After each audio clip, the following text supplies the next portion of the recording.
welcome to episode 33 of the Intermission podcast, the show where two film graduates discuss classic, iconic, and obscure films from times gone by. We're your hosts, Oscar W. Fitchett. Robbie Tweedale is also here. Hello, it's me. How are you doing? I'm fine. Or were you asking the audience? Oh, that's good. Are we... Both, I guess. Do you know how I'm doing today? How are you doing, Robbie? Recovering from COVID?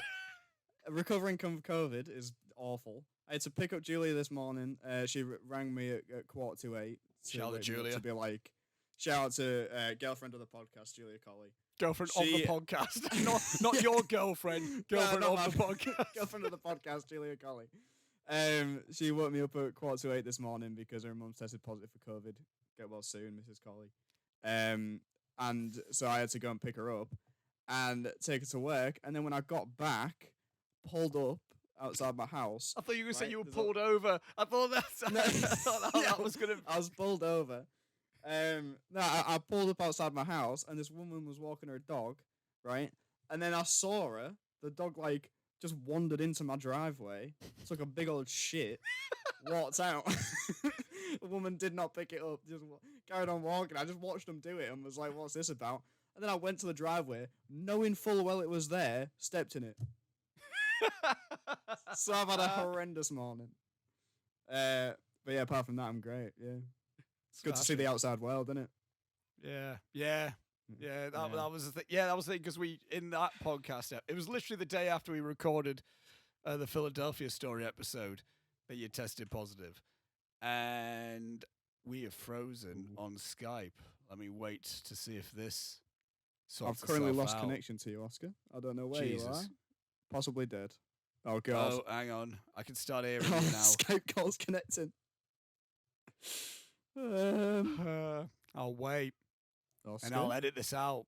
Technical difficulties aside, let me just continue saying what I was saying. Oh there. yeah. Because you tested positive like the day after we recorded. Oh dude. So you weren't able to attend. You weren't able to come up to Hartlepool and go to the and we weren't able to have the best time.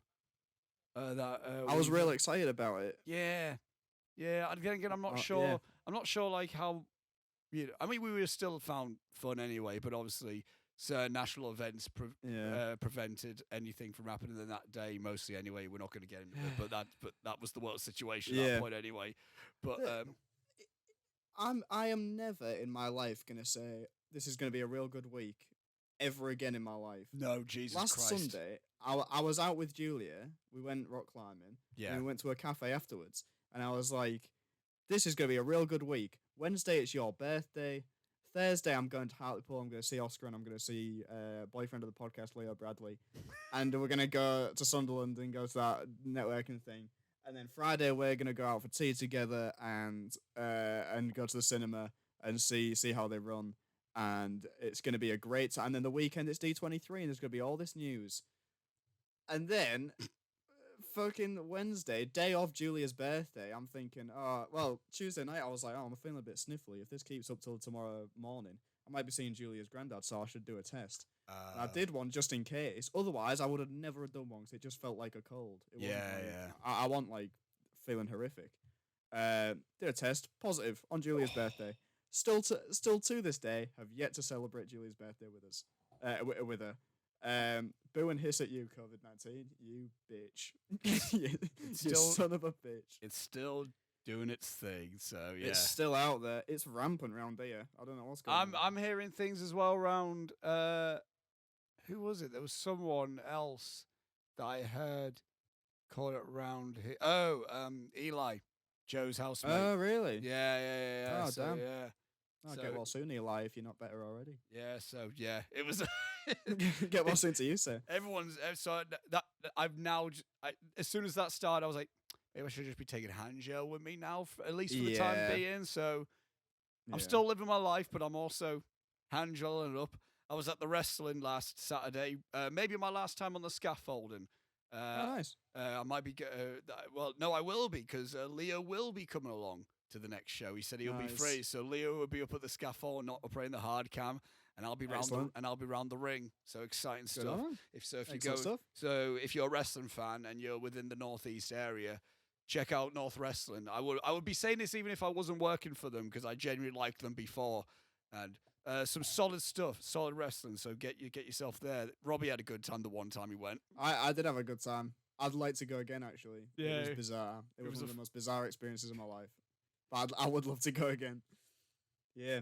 Last time, the last show, they had all sorts. They had it was a 4-way ultra-violent match. There was plates, There was like big wooden plates that were just getting like lobbed at each other. Yeah, there was a drag queen was there, and they were fighting two guys whose gimmick was that they were Tories, I think. Oh yeah. That was good. Enjoyed that. Great stuff all around, to be honest. I had a great time. So go to North Wrestling at the Anarchy Brew. It's good stuff. Exciting stuff happened on the horizons for that as well. But nice. there's unlike the Philadelphia story where we somehow made it our longest episode ever. Yeah. Somehow. This one won't be the same, I don't think. It can't be. First of all, it can't be, and second of all, there's not loads to be talking about. But we'll get to it anyway, and we'll may as well just go right into it. But before we do, I feel like this will be a long intermission segment today. Maybe. Because it's D23 checklist time. Right, from your end it will be long. For me, I was spoiler alert, I've seen nothing since. I've seen absolutely nothing, so I've got really nothing to report on. So it's going to be just getting Oscar's reactions to D23 things and seeing his soul slowly crushed. Yeah. There's a few things that we'll see if anyone can guess that I am actually quite interested in, but okay. We'll get to it. But before we get into this week's film, we want to say the same type of things I've been saying all the time.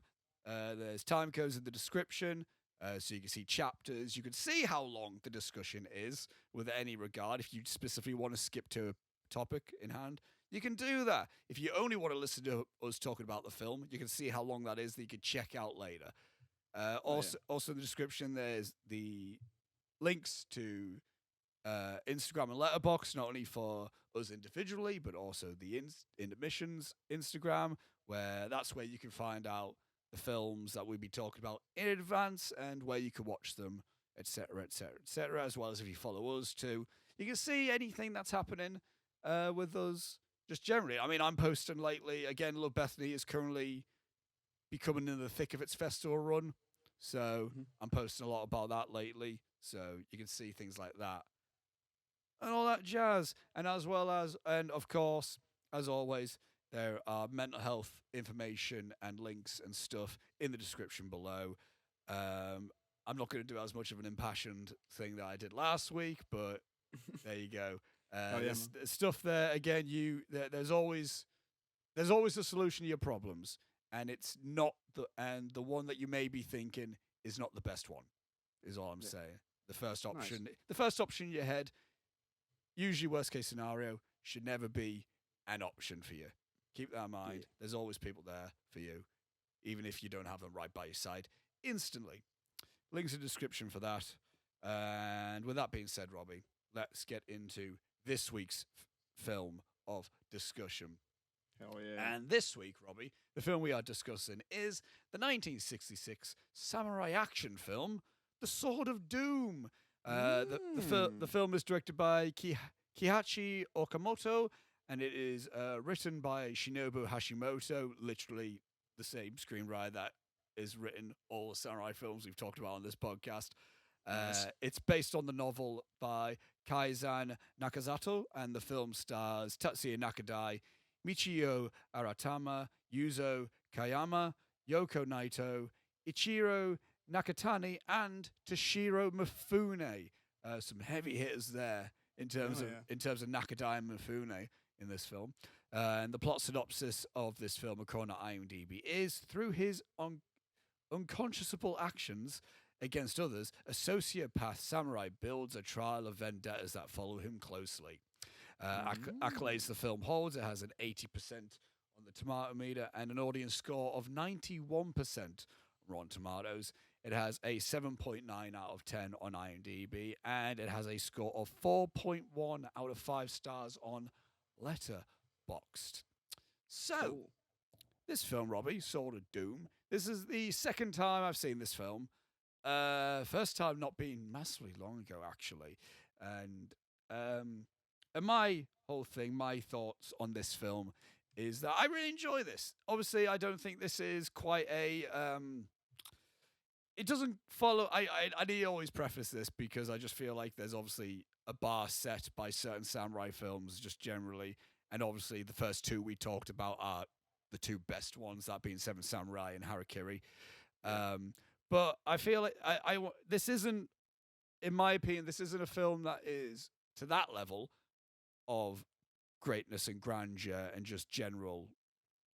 I just don't think it's quite to that level of Seven Samurai Harakiri. However, it's a film that I've grown to actually appreciate quite a bit more on second time viewing, more so because, again, like a lot of samurai films, they don't appease to English viewers in the sense of like they're just saying Japanese names and you better hope you'll keep a track on whose name's who, really. And the first time I watched this, I remember being a little bit confused in terms of who was who and whatnot. This time around, I managed to understand basically what was going on in terms of who is who and what is what with it. And I enjoy it a lot. I'm a fan of kind of like ultra-violent action films anyway. It is kind of a bit of a blueprint for films of modern, like The Raid or like whatnot. And obviously there'll be other things I'll discuss throughout this episode that it mirrors quite a lot of certain films I like. It's a film that I enjoy a lot. I think it has really good acting and whatnot. We'll get more into it. Robbie, your thing was Sword of Doom. I didn't know what this was until you were like, "Hey, we're watching Sword of Doom." I was like, "All right." It's one of them. It happens quite a lot on the Intermission podcast where Oscar says, "Watch this," and I go, "All right." I suppose I've never heard of it before, but yeah, sure, whatever. For those who don't know what happens behind the scenes on this podcast, a lot like every season before we start recording, Oscar will send me just a list that he's written on the back of a notepad or something, and he's like, "This is what we're watching this season," and I'm like, "All right," and I go and the fun of it is going through and seeing which names I recognize, which is usually minimal. I usually have no idea what's going on, so that's fun. But yeah, I maybe controversially to you, this might be my favorite of the samurai films that we've watched. Oh shit! Cool, interesting. I really liked this, but I do have a one big gripe with it, which I'll get into later on. But yeah, overall, I really liked this. I thought the performances were great. I thought it was the best looking one. Yeah, I can agree. Visually, this is so cool. I don't know. Harakiri had some really impressive stuff with that as well. But I think for me, it's like it just trumps it because of the stuff in the snow. Yeah, which we'll talk because I got. Oh yeah, cool. Yeah. I liked all the characters. Despite most of them being terrible people. Specifically, the main guy is awful. He's an awful bloke. but good to watch, you know. I assume, like in contrast with last week's film, Philadelphia Story, how when you watch that film, you're like, all these people are terrible people. Yeah, they're not all. Those people weren't meant to be terrible people. This time around, you're watching just not everyone's bad in Sword of Doom, but there's good. There is a lot of. There's a lot of people that are like, you're just unredeemable.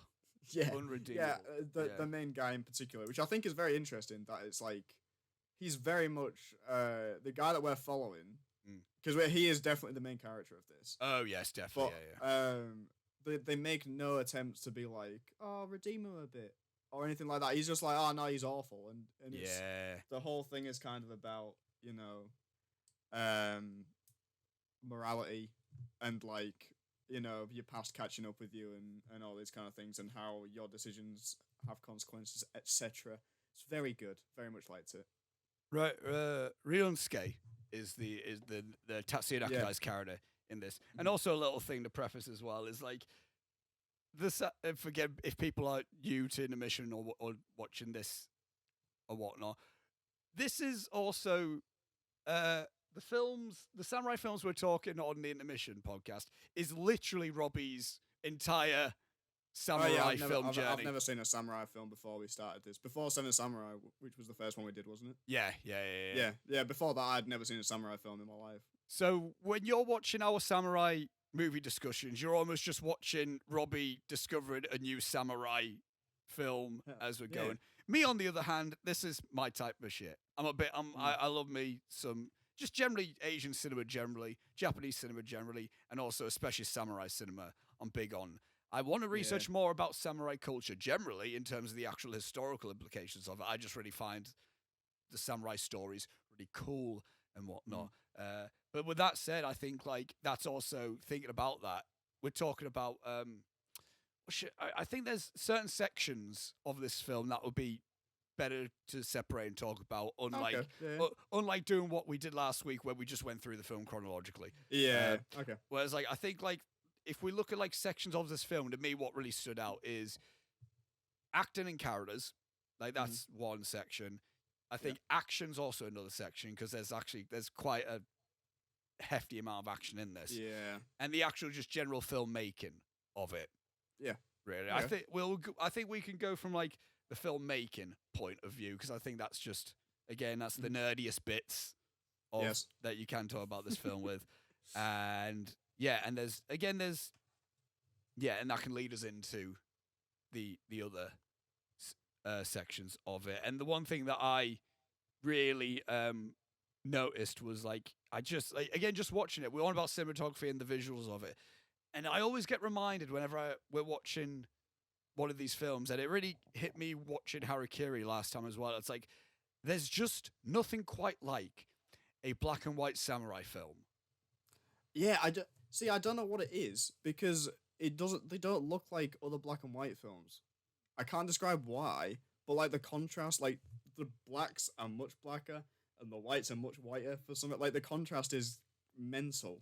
Yeah. I don't understand why it would have looked different because it's film stock. Yeah, it's not like they've done a different grade on it. It's just it's just the film stock itself. I don't know if it was certain. I don't know if Japanese film stock was just different. Yeah, could have been like from all the rest, but there is some. To me, it was like within the very first intro bit of where we just see Ryusuke just like up on the mountains. Yeah. And it's just I said it in Harakiri, it's like it's almost amazing to me watching samurai films how, especially with stuff like this, again, this is all practical, this is all just, we're in an actual environment with real stuff. As impressive as the LED screen is that Star Wars, like the Mandalorian and the Batman use. Sometimes. When used properly. That's why I specifically said Mandalorian and Batman. Yeah. I didn't say Thor. Sorry. It's like, again, that's impressive. But I don't know, there's something just really even more just impressive of just seeing like an actual set. Yeah. Like actual, or like not even sets. Again, in this scenario, a location. There's plenty of sets in this film, but just actually seeing a location like this. And I remember saying in Harakiri, it's like they're always so interested in the sense of like, oh no, you have frozen again. Oh no, you're fine. I aren't, have I? No, you're fine. We're good. We're good. Okay, good. Christ. Jesus Christ. But it's always I'll keep talking and whatever because sometimes you're freezing. I think it's my end, but it's fine. Well, it adds a bit of jeopardy to the podcast, doesn't it? Well, yes. Just keep it going. But there's always something quite like I always feel like I'm watching something so fictional and distant from reality when watching because they feel so like fantastical, but these are obviously time periods that did exist. Yeah, and there's just something really cool thinking to yourself, wow, this is so like distant from my reality, but it's not distant from reality. I don't know what about it. The characters aren't real and maybe the stories aren't exactly things that happened or whatever, but still, it's like this was a time in history at some point in a part of the world. It's very weird to think like, oh yeah, that happened. That's a thing that people did. People used to wear these big strange hats and go around. Great hat, by the way. Oh, blimey. It's a great hat. It's like I don't know, it's almost like a precursor to the top hat, but like a weird sort of straw version of it. Big fan. Yeah. It looks like... What did it look like? There's a hat that Pharrell Williams wears. Do you remember when Pharrell Williams wore that big floppy hat for no reason? Yes, I do. Yeah, but cool because it's like got a sword and stuff. Yeah, and that's another thing I think as well. Like I think I've mentioned this in every samurai film we've talked about, where it's like iconic instant character recognition.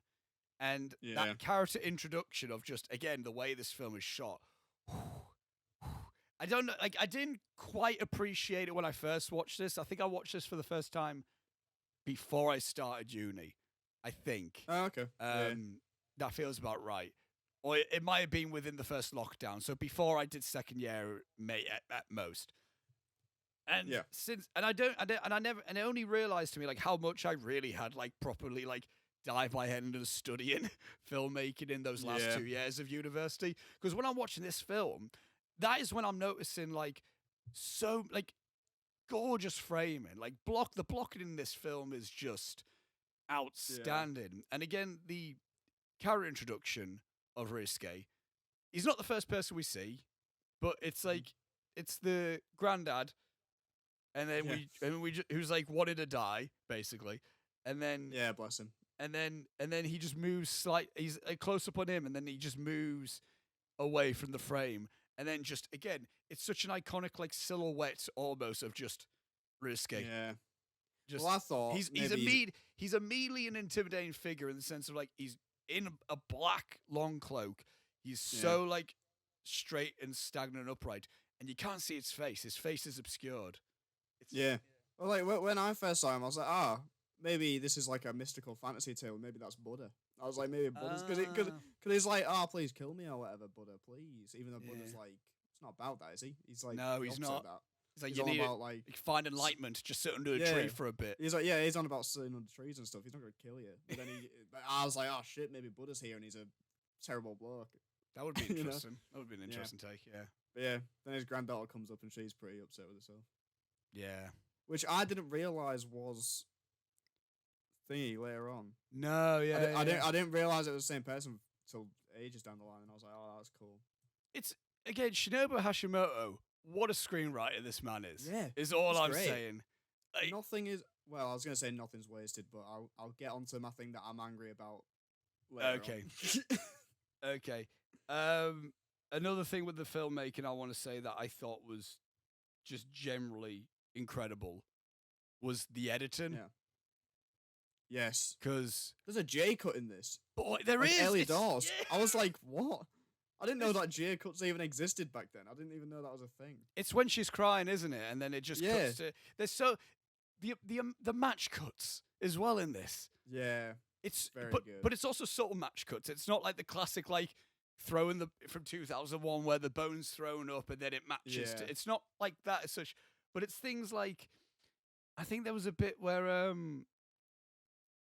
it's like little things like I think like when Ryusuke's about to take a sip of sake and then it just cuts to someone else holding a drink to their lips or what. Like again, it's really cool. And I think there was another point when someone was going to be putting something down, and then I think it was like right when Ryusuke was going into, I forgot Toshiro Mifune's character's name, but his dojo. And I think like the brother was putting something down, and then it just match cut to Ryusuke putting his sword down before he entered the dojo. Yeah. It's simple, really good simple, but it makes it so seamless and a subtle stylistic approach to everything. and it's uncommon for editing back then to be like that. You know, like editing of this time period isn't usually match cuts and like thinking about it in that kind of a way. But it also it gives the film a real pace, which I appreciated. Because like that, I think that's kind of another thing that puts it above the other two for me, is that I think Seven Samurai I really enjoyed, but it's too long. It is too long. I know, and I enjoy it, and it's not like it's like, oh, this drags and is boring or whatever. But it's a long thing to sit down and watch.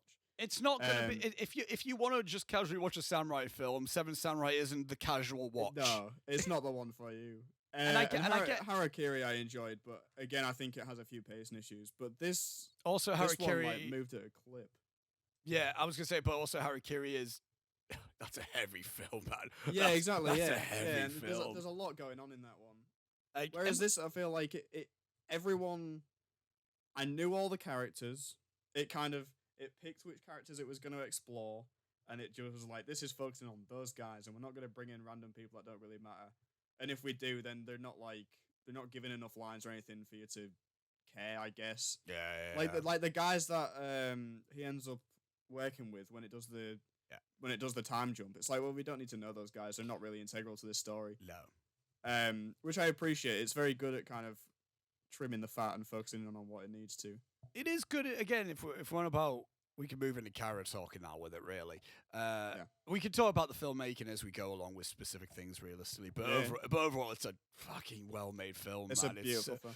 Like, the shot, there's that shot when they're going to kill those two guys who were climbing onto a boat. Yeah. And the shot when he sat there with his lantern and his hat down, his head's obscured or whatever, and there's like, it's so dark. Like, it's so black, and then there's just like the white lantern and his hat or whatever. It looks so good, man. There's a lot of really almost proper, like, cool, iconic samurai imagery that I think, like, it's really a film that, like, because at the minute I'm in a little bit of a lull in terms of what I want to be watching film-wise, or like what I generally want to be watching. This is why I haven't been watching anything, because I just haven't been in the mood for anything. I don't know what it is. I just haven't been. Yeah, I go through phases like that. So, but this time, obviously, but then I obviously get through peaks of just, and like, I get through modes of like, end up just randomly want to dive into samurai in Japanese cinema just because, you know, everyone goes through moods. Sometimes I go through horror moods. Sometimes I want a bit of a rom-com time. Sometimes, you know. Yeah. But to me, it's like, I've never thought about Sword of Doom being almost like, right, I really want to watch a samurai film that just really like satisfies all like samurai isms. Yeah. That, like, I want like an old school samurai film that just has a lot of cool samurai moments, but isn't schlock. Yeah. And because there's a lot of, because you could watch like films like, I don't want to call these schlock, but you look at like Lone Wolf and Cub, where it's like, I say schlock in the sense of like, that's more campy, grindhousey filmmaking in the sense of like, it's 70s action films where a guy whips out a samurai sword and then cuts a guy, and then it's just like fountains of blood pouring out a dude. Okay. It's very like Kill Billy type of, the type of films that Tarantino was influenced by. And sometimes I'm like, I kind of want a serious samurai film, but I want one where it's got a load of really cool action.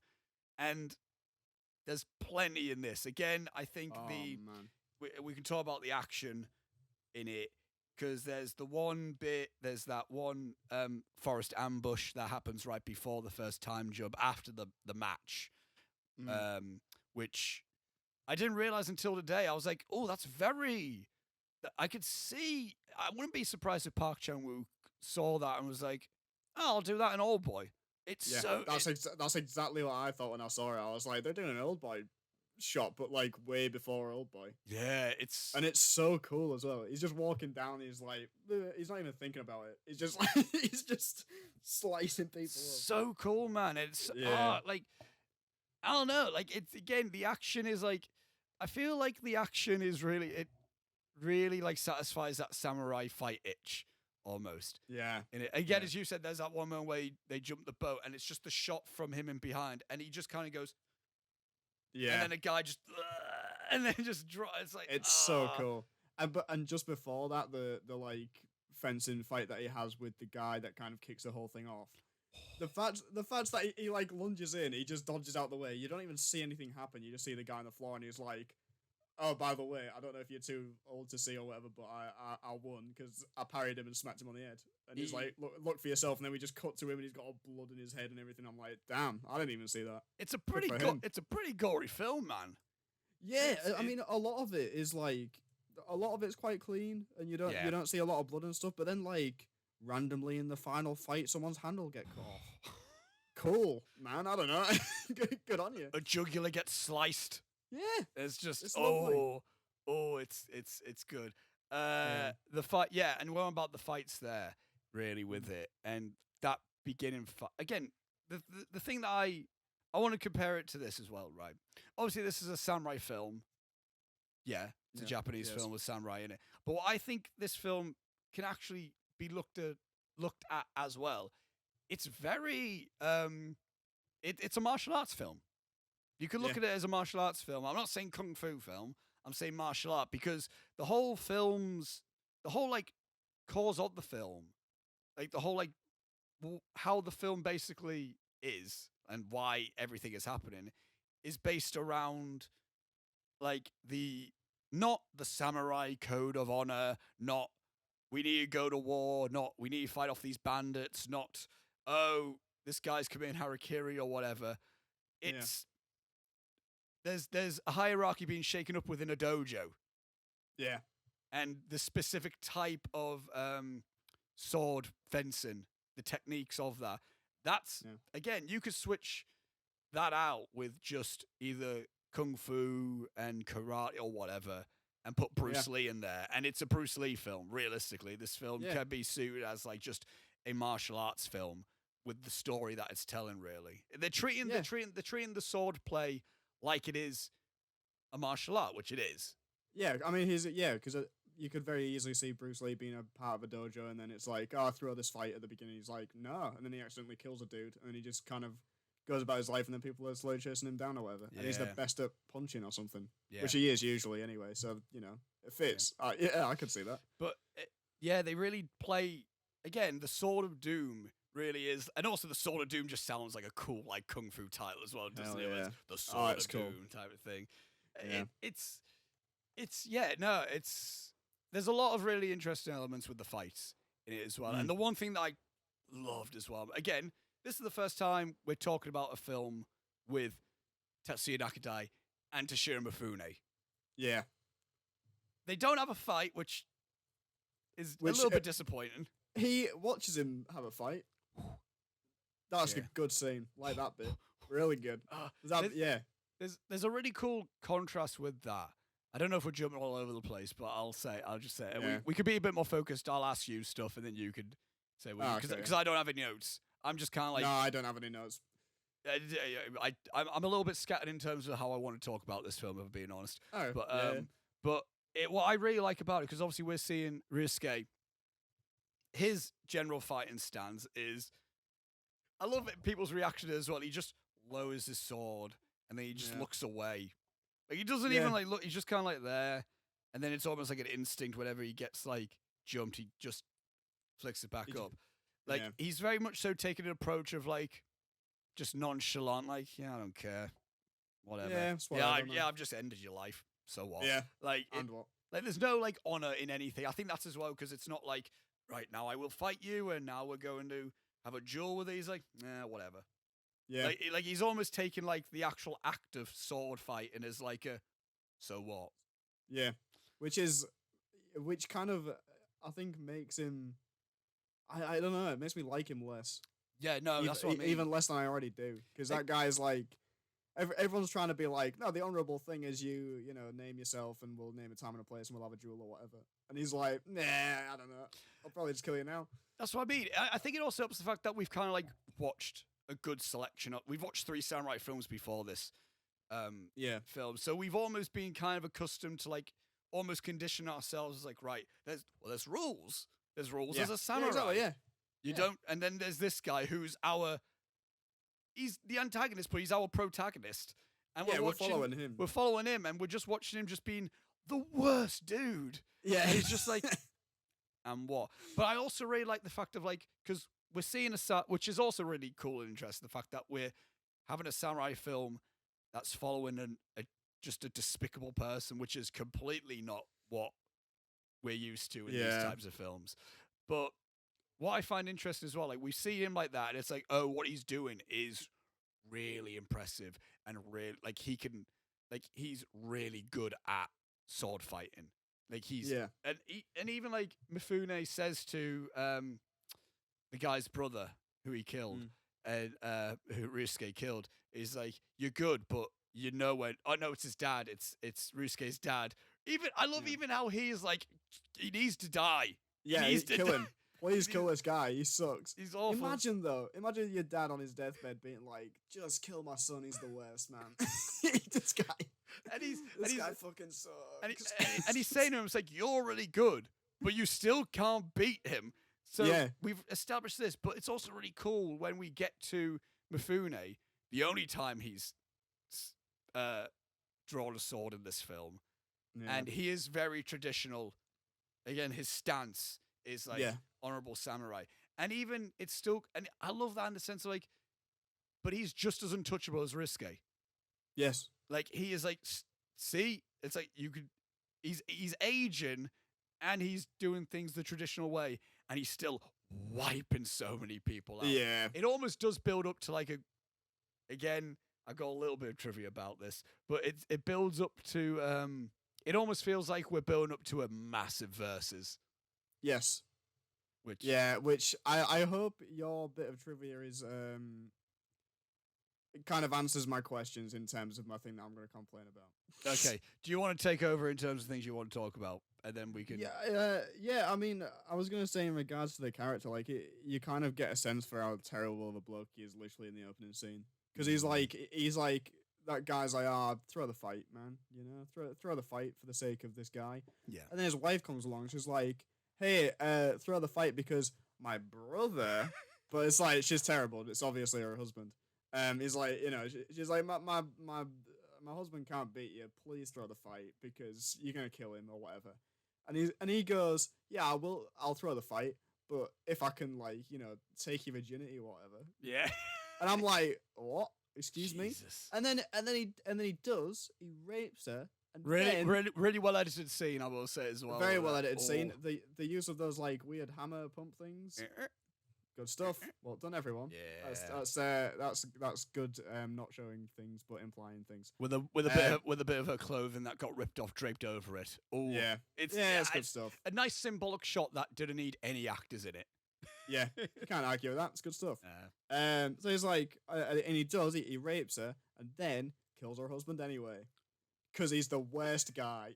Because this guy, and straight away I was like, oh, well, I mean, he's raped that woman, so he's a bad bloke, and I'm prepared to think that this guy's a bad bloke the whole time. But then if he does actually throw the fight, at least you know that it's interesting because he's a bad bloke, but he clearly has some form of like morals or like, you know, moral code or whatever. And then he doesn't because he's the worst. Yeah, he's the worst guy. But yeah, I mean, I'll get on to my complaint. Yeah, go on. Let's. The last 20 minutes of this movie, the ending is fucking dreadful. This movie, I was gonna say I love the ending. I love it. I hate the ending so much. It's like, right, the whole movie is he killed this guy and his brother's after him. Yeah. And it's like it's gonna build up towards that. And we introduce this lady right at the beginning whose grandfather died, and then we see her again. Turns out the guy that he bumped into took her under his wing. So the guy that took like her, who is now her uncle, de facto uncle, father figure, her father figure, knows who he is because he bumped into him on the mountain. Now looks after the girl, and so then it turns out that, oh my god, he's here. You hate him. He also killed your brother, so I hate him. And it's like, oh my god, everything's kind of colliding. I'm like, that's really clever writing that we've had these like 3 different stories and characters going on, and then it's all going to kind of collide, and it all interweaves, and it's his past catching up with him, all this stuff, and then he fights a ghost for 15 minutes and fights like 50 dudes who, and that fight, in my opinion, is not very good. Oh, dude, no. He's stumbling about like a GCSE drama actor that's been told about drunk. Oh no! And everyone somehow is still missing him. And it's like, what are we doing? And it goes on for so long, and then he never fights any of the people that he wronged, and he just dies. Well, boo and hiss sucks. Right. A bitch. Right. Heavily disagree with you saying that that's like. It's so dumb. Point. Imagine if at the end of Star Wars. Right. No, I know what you mean. I know what you're going for. You're trying to go for like things not being resolved. Imagine if Darth Vader just bumped into a random alien and got killed in the street, and we never got to see Luke v. Vader. No, I know what you mean. I know what you mean. What is this? No, right. Let me explain the bit of trivia with this. Right. Okay. And then I can go on to why I think the fight in itself, anyway, is really cool and really good. Anyway. Okay. The plan for this film originally was the film was meant to end, and this was meant to be the first part of a 3-film trilogy. This was meant to be this film was meant to end, and the second film was meant to continue literally as soon as this film ends. Okay. Studios got weak feet because they're like, God, that ending was a bit violent. Maybe we shouldn't continue this. Oh. They were scared of how violent the film was overall, so they were like, no, we can't. No, we can't ask for another Okay. one of this. So the reason why again, this is a reason why people shouldn't be writing films with the ideas of mind of making a series, because Yeah. with the possibility of like you could just end like a story could just never end in that sense. Like Dracula Untold, when Charles Dance's like a game is afoot or something. Right. we never saw that game that was afoot. But I heavily disagree in the sense of thinking that the fight itself is weak. I didn't like it. I got kind of bored, but it could have been out of disappointment that he wasn't fighting the people that we've been building up to him fighting for the last 2 hours. I guess it's because I knew what was coming anyway with it. Yeah. But I love it in the sense of like that is when everything is almost coming to this guy, in the sense of like, again, literally the ghosts of his past, like the demons of his past, the skeletons in his closet. It's a very arty way to end a very straightforward action samurai film, definitely. Yeah. But it's I don't know. It's like when we have those projections and of the shadows, and he's just slicing up the screens. And yeah, like visually, it's cool. that's what I mean. It's just so yeah. And again, it's just a dude just losing his shit, slicing stuff up. Which that sword was a real samurai blade as well in that scene, because of course he was just chopping up bamboo. Plates and all that. Apparently, the cinematographer was really worried that he was going to stab himself in the foot a few times. Oh shit! So the cinematographer was like, "Tatsuya, can you just watch your foot there, mate? You're gonna just chill out, please." And I think like I don't know, like because obviously Tatsuya Nakadai, let's briefly talk about him, and we can go a bit more into this. I need there's one other thing that I want to watch of his with you, but it's a bit of a daunting thing. Oh god! I'll say it. I want to somehow talk about the Human Condition trilogy, and it's a Masaki Kobayashi films. Okay. The guy who did Harakiri. Tatsuya Nakadai is the lead. It's basically Lord of the Rings length in the sense of like. Christ! Okay. It's like the first film's 3.5 hours. The second film's like just a bit over 3 hours, and the third film, they're like 3 hours type of film each, and it's Japanese World War II films. Oh, cool. Amazing films, but we can't. It's like Lord of the Rings. It's not like if we can't just do one. We can't just do one. So in my head, I kind of want to see if we can fit in ending a season with just talking about those films, because I think they are really good. And I think they're important, whatever. But again, it's difficult to fit like 3 hour long films. We'd have to kind of restructure it it'd have to be like a special. Yeah, like if we were to do like a 12 episode season. Is kind of like how I like do. But anyway, but Tatsuya Nakadai is a guy that I learned today, still alive as well. Really? Yeah. Do you know what I mean? In my head, I feel like he would have been like Jimmy Stewart type, or like he's 90 this year. Oh. So he's still living about. Amazing. What the hell? But That's incredible. I find him such a captivating actor. Just comparing even Harakiri and Sword of Doom, and what would also be cool is one time if we talk Yojimbo, which is the Akira Kurosawa film, which does have a Nakadai and Mifune fight in it. Ooh. So yeah, okay. With Nakadai as the villain and Mifune as the hero, really. But he is such like he's amazing at subtlety, and he was like this in Harakiri. He was. And he's like this in this film, and I find it really cool, like seeing how he can almost become breaking point manic as well. Yeah. In the end, because he is very like stoic.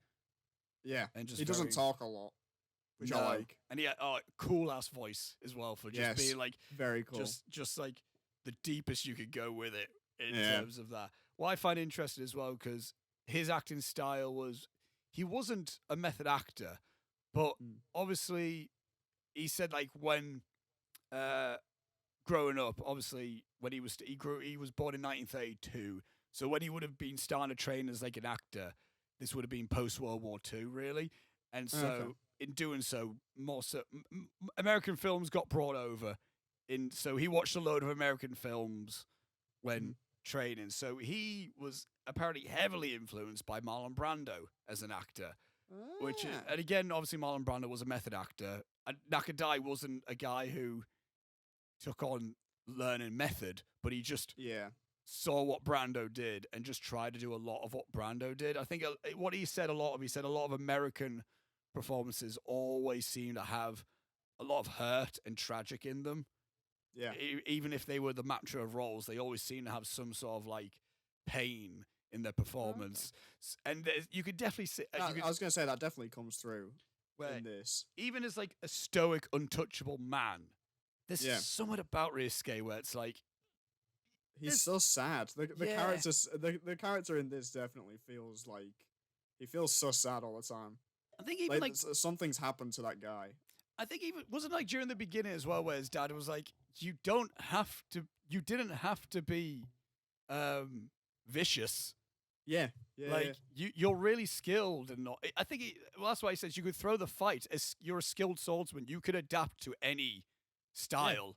So just don't worry about it. And you don't have to be the best at this. You're gonna be the best at whatever you end up doing. So and saying like, and I think like you don't need to have been this malicious of a person. So, but again, I'm glad we didn't get like. Now let's look at Baby Ryusuke and see like how. We don't need to see his backstory, but we just from his actions, you know that there's something behind that guy.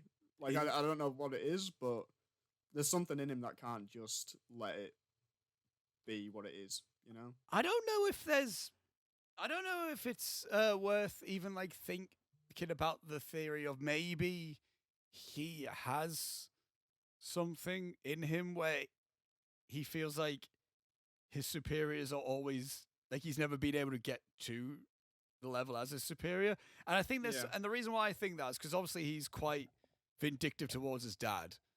And he's quite vindictive towards any higher up in a dojo setting or whatever.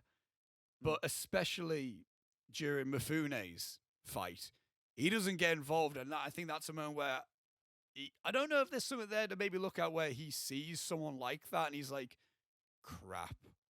Like, it's like he's frozen. But I think there's something more than just, oh, he's really good at fighting. Because I think like if he saw someone else on his level who's really good at fighting, he would have thought, oh, a challenge. But there's definitely... Yeah, he jumps in. I.e. his brother, i.e. the brother of the guy who's coming after him. He's almost like, I'll kill him. So what? Yeah. Whatever. But he sees like a guy of authority and he's like, no.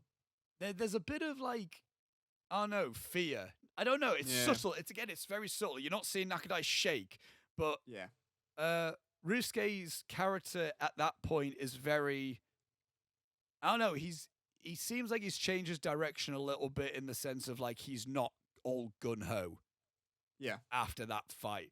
So I don't know if there's any worth looking into that in terms of like a character analysis on Ryusuke in the sense of, again, it's an answer that we'll never know. Yeah. Although I don't know, because this is based on a book, and apparently the film doesn't highlight everything in the book. Apparently the film just takes the best moments in the book and just shoves it. So there might be more in the novel. I don't know. I might have to look into that and see if there's anything. I might fancy reading that. Yeah. I like the story of this.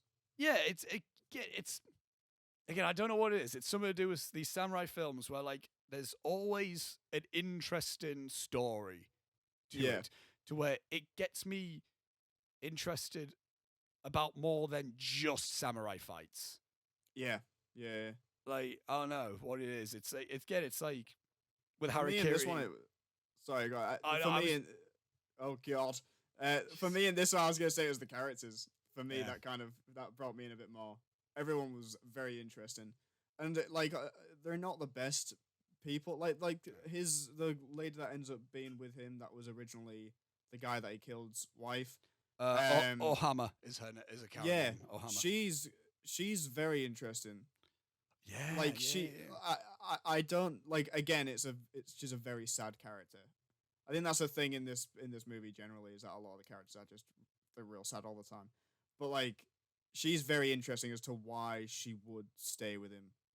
I guess for protection, but like it's she almost like realized at the end. She goes like, I want you to divorce me. And then she goes, well, actually, there is no divorce papers. We never got officially married, so I'm just gonna leave. But it's like, well, why didn't she? Could have done that. It's like she genuinely forgot that she was not Yeah. obliged to this guy, Yeah. which is very interesting. That she kind of attached herself to him and then just convinced herself that she had to be there.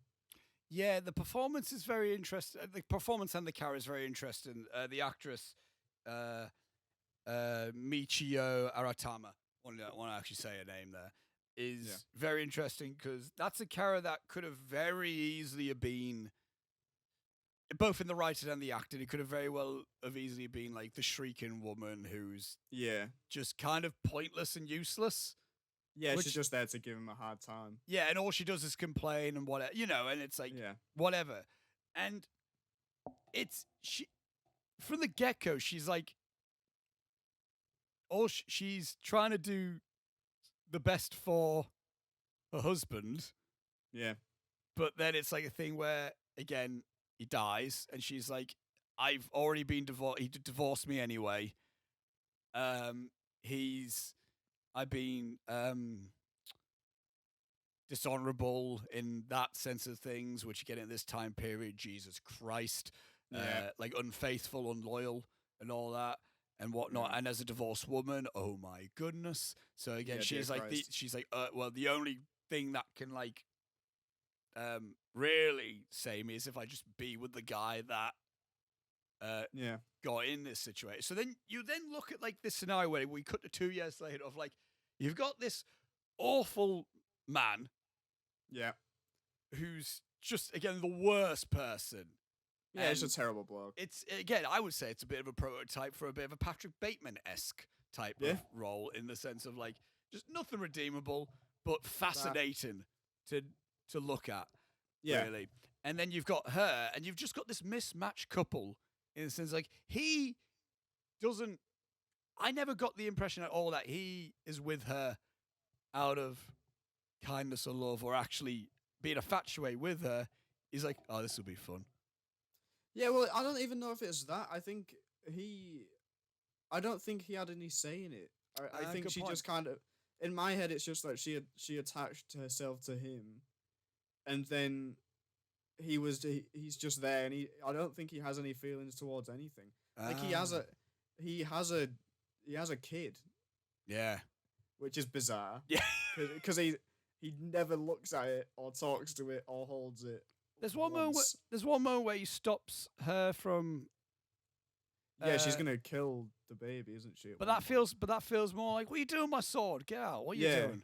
Like, it's not like he actually cares. He doesn't really spend any time with either of them ever. Yeah, really. Like we see him there on a night, but he's just sat in a corner thinking about. He's drinking sake. He's drinking sake and thinking about whatever he was doing that day. Say, I should have chopped that guy's arm off, and she's like, "What do you want for tea?" And he's like, fucking should have got his head. Yeah, like he's not really interested. It's really like, I don't know. It's a strange relationship, but it's interesting to watch play out. It's in my head because obviously we talk about like old films, and then we also say like, oh, imagine like it would be interesting maybe seeing a modern version of this.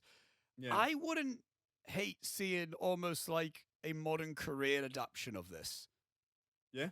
Like, I don't know, like in my head, I imagine like a Bong Joon-ho or even a Park Chan-wook or a Kim Ji-woon, like doing something like, because I feel like this complicated main character is really ahead of its time, and really something that like you see in like, again, modern Korean cinema who do fascinating character portraits and stuff. It really is like, again, I didn't think because obviously I find Ryusuke, the main lead, is like a fascinating character in on himself. But there is a lot of really interesting characters in this. Yeah, there's again, you got his wife, Ohama, shall I say. Yeah. And then you've also, again, you got his brother, the guy's brother, I believe, Hyoma, who is also interesting. Is very, very interesting. I also think that, is it Otsamu or something like that? Yeah, the girl? Omatsu, yeah. Omatsu, there you go. She's very cool. Yeah, like I like her relationship with her mum. I think is very interesting, but it's Yeah. not her mum. Is it her mum? I don't know. Her mother figure. Yeah, because the quote unquote uncle kind of go. He says at one point, "Oh, she never had any parents. She had a grandfather, but he died." Mm. So I'm like, I don't know if that is actually. It's just someone that she stays with, maybe. But she's her relationship with her and her viewing of her as being like, oh, she could be someone that gets me into like good places in terms of money. Like I Yeah. could sell her to a lord and that'd be cool. Or whatever. Like that relationship's very interesting. Again, the one that she has with this uncle guy is very cool. I could watch a film about them. Like, oh yeah, I could watch an alternative film where like we still see the beginning, but then we follow Amatsu and her uncle. Yeah, almost. As they try and find somewhere to settle down whilst being attacked in the streets or something. And yeah, blabby bloody. a bit of wants to go after. Sorry, go on. Oh no, I was gonna say a bit of like a I can't remember the a bit of like a Samurai Champloo, which is an anime where it's from the same guy who did a Cowboy Bebop, and cool. and that follows like a girl who wants to find a let me see if I can. It's been a while since I've watched it, but it's this girl who wants to try and find the samurai who smells like sunflowers, because he's responsible for the murder of her parents and family, or something. Christ, and well, that's a good turn. And she ends up coming across two samurai, technically one Ronin and one guy who isn't a trained samurai but has a samurai sword and stuff. And she gets those two to help her try and find. So you follow these three mismatched people. And the only thing keeping these two samurai people going with it is like, all right, as soon as we find this guy, then we'll have our fight. Because she stopped them from fighting. I can't. It's been a while since I've seen it. It's a really cool show. It's really cool. I was gonna say that sounds great. I think it's on Netflix. But that would have been a cool. But I could totally see that type of story with this. Yeah. With like. Oh yeah, I could definitely see a version of this that was a bit like that. I think overall I am kind of let down by the ending. Because like looking at it in terms of like the character endings, the last time we see the uncle and the brother that's going after him is just the uncle going, take Omatsu with you when you leave, marry her please, and he goes, I don't know, I need to kill this guy first, and that's the last we see of them. Yeah, it's disappointing from that point of view. Yeah, and like Omatsu, again after the bit where he starts hearing voices and seeing visions and whatever. When he starts doing his fight with a ghost or something, she just kind of disappears and is never seen again. Yeah, and the place is on fire. So I don't know, does she die or is she? Probably not. Probably not. Again, I can only assume. I need to see if there was ever a script for the sequel. I need to actually see if there's anything out there. But I can only imagine the rest of the story would have been he gets out and he's a bit of a fugitive on the run. I can only assume that. From how injured he got during the fight, I just took it as he died. And I got angry because I was like, well, he died, but it was just at the hands of some guys. I know it was the group that he was with or whatever. But the whole movie's been leading up to him being killed by someone, and then it's a thing that's introduced in the last half an hour where he's been told by the leader of the group to kill this guy, and that guy's been told his men to go and kill the other guy. Yeah. And it's just a misunderstanding like that gets him killed, and I'm like, but that wasn't even set up. The guy that he was sent to kill wasn't even introduced until the last half an hour. Yeah. That sucks, man. That sucks so hard. It's interesting. You could also look at it in the sense of again, just looking at it as its own standalone film, because that's the only thing we have of this. We don't have we don't have parts 2 and 3 of the. There's no supplementary material of this. There's nothing. So literally, this is the only thing we can look at, and the only thing we can see about what we've actually got in it. Yeah. The only way I think you could look at this in some sort of a satisfactory way, apart from being a cool ass scene, which I think it just is. I think again, it's a total prototype to me. If you watched any 2000s Korean action films or any 2010s Indonesian action films, where it's just a dude fighting loads of other dudes, Where Yes. it's just and it's bloody and it's gory and everything's going awry. It's cool in that sense, and I love it for that reason. And that's, but I feel like what you can look at it in terms of thematically and plot wise and storyline wise is that, I mean, we're literally seeing the demons of his past start to haunt him in that moment. That's when everything's coming to him in the sense of like, right, it's basically a really literal version of karma. It's like what goes around comes around. It's literally what it is, and like the amount of pain that you've caused so many people is now coming at you all in one complete flurry. Because we hear the bell, which is a nice little call, which is a nice little like thing with it of the guy. We see the shadow silhouette of see the grandfather at one point. Yeah, I think we see him. We see Bunojo. Bunojo, the samurai that he did kill. We see we see Ohama. We see the silhouette of Ohama. It's all things where it's like, it's all cool thematically, and then like finally, just everything. He's overbearing. He's overbearing and overwhelmed. Would it have been a better ending if we were to like say, right, if the studio would have been like, right, listen, Kihachi, we're not doing a sequel. What? Yeah. We're not. This is it. This is it. Wrap it up. I feel like he would have at least had. Again, I can't assume, but I feel like what would have been better, what would have been a cool ending was like, okay, he fights everyone, he gets out, he's really beaten down, really injured, and there is I forgot the guy's Hyoma. And there's Hyoma. And then Hyoma ends up taking him out. But then we can have a bit of a thing of like we have like a maybe not like a massive fight, but enough to be like a bit satisfactory.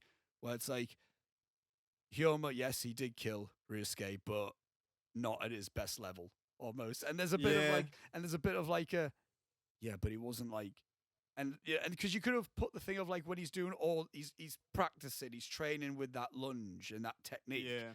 And he's like, I did all that training to fight a guy who was like 10%.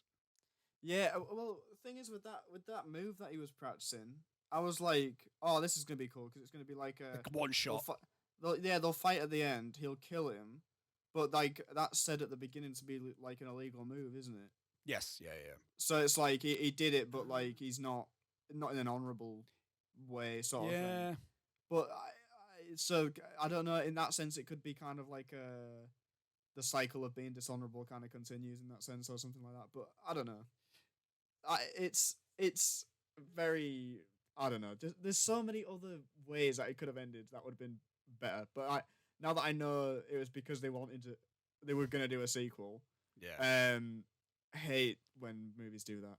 It becomes more of like that sucks from like just a general production standpoint as opposed to a narrative standpoint, because it's not like Shinobu Hashimoto just like and then it just ends like that. He had a plan. Evidently. Yeah, like the intentions were there, which I think is why it doesn't ruin it for me. Like the ending, as much as I'd really don't like the ending, I don't think it ruins the whole thing for me, because I think, especially now knowing that there was going to be a sequel, and it was cancelled or whatever, that the intention was there and you can see where the plot elements were going. Just like, I don't know, if you're gonna watch it, just like stop the movie. Like, just turn it off when he's got Matsu, his wife. Yeah. When he's got the granddaughter. The uncle. Yeah, the granddaughter. Yeah, Matsu. When them two are in there and they start hearing these voices, and so like he's like starts smashing up the place and whatever, and you get the silhouettes bit, and then as soon as he's about to cut the last one down and all those 50 dudes are going to run in, just turn it off. And then you just imagine what happened. No, but you may as well just watch the rest of the film at that point. Well, because all the pieces are there. Just turn it off, imagine what happened, and it'll probably be a better ending than what did happen. I'm curious, like, if this film came out 5 years later, in 1971, if this came out 5 years later, the studio wouldn't have been really worried about it because that's when No, it probably would have got the sequel. would have been fine because obviously this would have been a time when like it would have been a year before Lady Snowblood. It would have been well, Bruce Lee would have been like things would have been like we had the violence stuff. New Hollywood would have been kicking off at this point. We would have already had Bonnie and Clyde. Bonnie and Clyde would have already been anything. So like the Hays Code would have been gone by that point. So I feel like literally if this film came out 5 years after it did, we would have got the Sword of Doom trilogy. Yeah, we would have done it. Probably, yeah. You're probably right. It's a matter of timing, really. But I think as well, like, it's amazing as well the fact that this did come out mid-60s and the style of the film it actually is. Yeah. Like, legit is. Because, again, we've talked about two samurai films from the 50s and one from the 60s. Harakiri being the one from early 60s. And Harakiri was certainly violent at times. But there's just something about this film that has a bit more brutality to it that is so not 1960s. No, it's like here's a dude's hand, yeah, like, just on the floor, and it's all spouting blood or whatever. And I'm like, Jesus, that's a bit. A film that could have been looked at as schlock, but really, I do think the fact that you had like Tatsuya Nakadai and Toshiro Mifune and really high caliber actors overall. I think the script as well. Yeah, like the script makes it kind of artful enough to not be just a schlock movie that's doing it for shock factor or whatever. Yeah. It's a very subtle film that I appreciate on a lot of different levels. Yes. As much as the ending sucks. I would even recommend this as a like starting point for someone watching a samurai film. Oh really?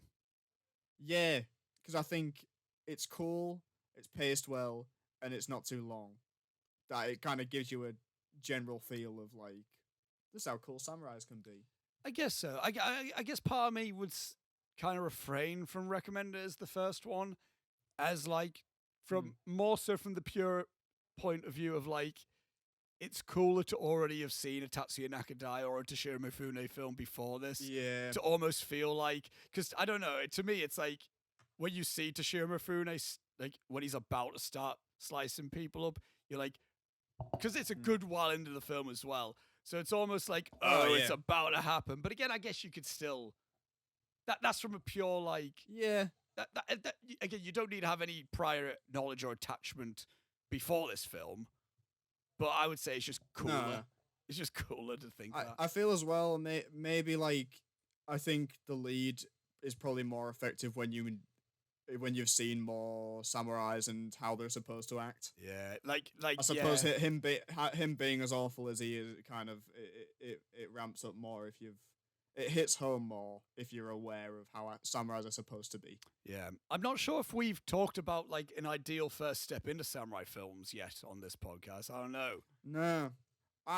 For me, I would probably say either this or if you want a more traditional thing, I would say just take the plunge and watch Seven Samurai. Put a day aside, watch Seven Samurai. I mean, I always say to people, it's like, just do that because... Yeah, just do it. Because you should. You should, because once you start watching it, you won't be like, Jesus Christ. It is more so like going into it, it's like, how long is this? God. Yeah. But it's like... You just got to prepare yourself, pick a day. Yeah. Put a day aside and be like, on that day, I'm watching Seven Samurai, and that's what I'm doing with that day. Yeah, because I feel like... And then it won't feel like much of a chore, because then you'll watch it at like 12 and be like, holy shit, it's only 4 o'clock. I've got a whole evening ahead of me. This is great. There's also an intermission in the film as well, so you could watch halfway through and just be like, if you really want a break, you could be like, I'll just take a break. Or if you want to go for a walk or something. Or you might be like, no, I want to keep going. Then you probably wouldn't want to do that anyway. That's what happened to me when I first watched it. Yeah, I did, Yeah, but I think like because I think even Harakiri is not a good first samurai watch. Really isn't. That one's it's too heavy. Yeah, amazing, absolutely amazing. It's great. I think for me, if I didn't have to jump on a Skype/Zoom call with you and talk about it for 2.5 hours, I probably would have not watched that movie. I probably wouldn't have finished it. Oh really? But yeah, not in the fact that it's like, oh, this is so boring, but like, it's rewarding as a film. Yeah. I think on a random day, if I was going to watch a film, I'd never choose that. and I was also I'd never heard of it. So even if I found it on TV and was just watching it for a bit, I'd probably flip the channel. Yeah. I'd probably flip the channel over after like a bit. Yeah. You know. And Hidden. And sorry, I was gonna say, and Hidden Fortress is just some good fun. That's like not like Hidden Fortress is. Did I like that one? Because I don't remember that at all. Right, you weren't too fussed on it, but Okay. But I think once we talked about it, once you kind of like realized in yourself, it's like, oh yeah, I mean, it's like Akira Kurosawa literally made the film just because he was like, I'm sick of making really like dense samurai dramas. I just want a bit of like fun. So Yeah. once you go into is it one of those that I watched, hated, complained about, and then you talked me around, and eventually I was like, actually, it wasn't even a hate thing. It was just more so we were a bit like, okay, okay. We both. It was one of those weird ones because I think it's a bit over 2 hours, and I think we both thought like this is an odd film in the sense like this would have been better either if it was a bit shorter, even if it was an hour, because I think it was like an hour and a half or something. It was 2 hours and 30 minutes, and we were like, if this was an hour shorter or an hour longer, it would have been better either way. I think we had that reaction to it. Was it like a reverse Deer Hunter, where we came onto it going like, this is fine, and then we went, actually, it's pretty good. As opposed to Deer Hunter, where we went, this is fine. Actually, this is the worst thing I've ever seen in my life. Actually, I hate this. That was John Casal's last film. God bless him. Jesus. Bless up. But yeah, I think if you've been watching along with us and like Robbie, this is your first samurai journey, I feel like this is a good first 4 almost to kind of like really get into samurai cinema in a sense, to just kind of like, I'd say so. At this point, if you've done it with us as well and you watch these films along with us, you've seen 3 different types of Toshiro Mifune performances. You know who Toshiro Mifune is as a legendary samurai actor.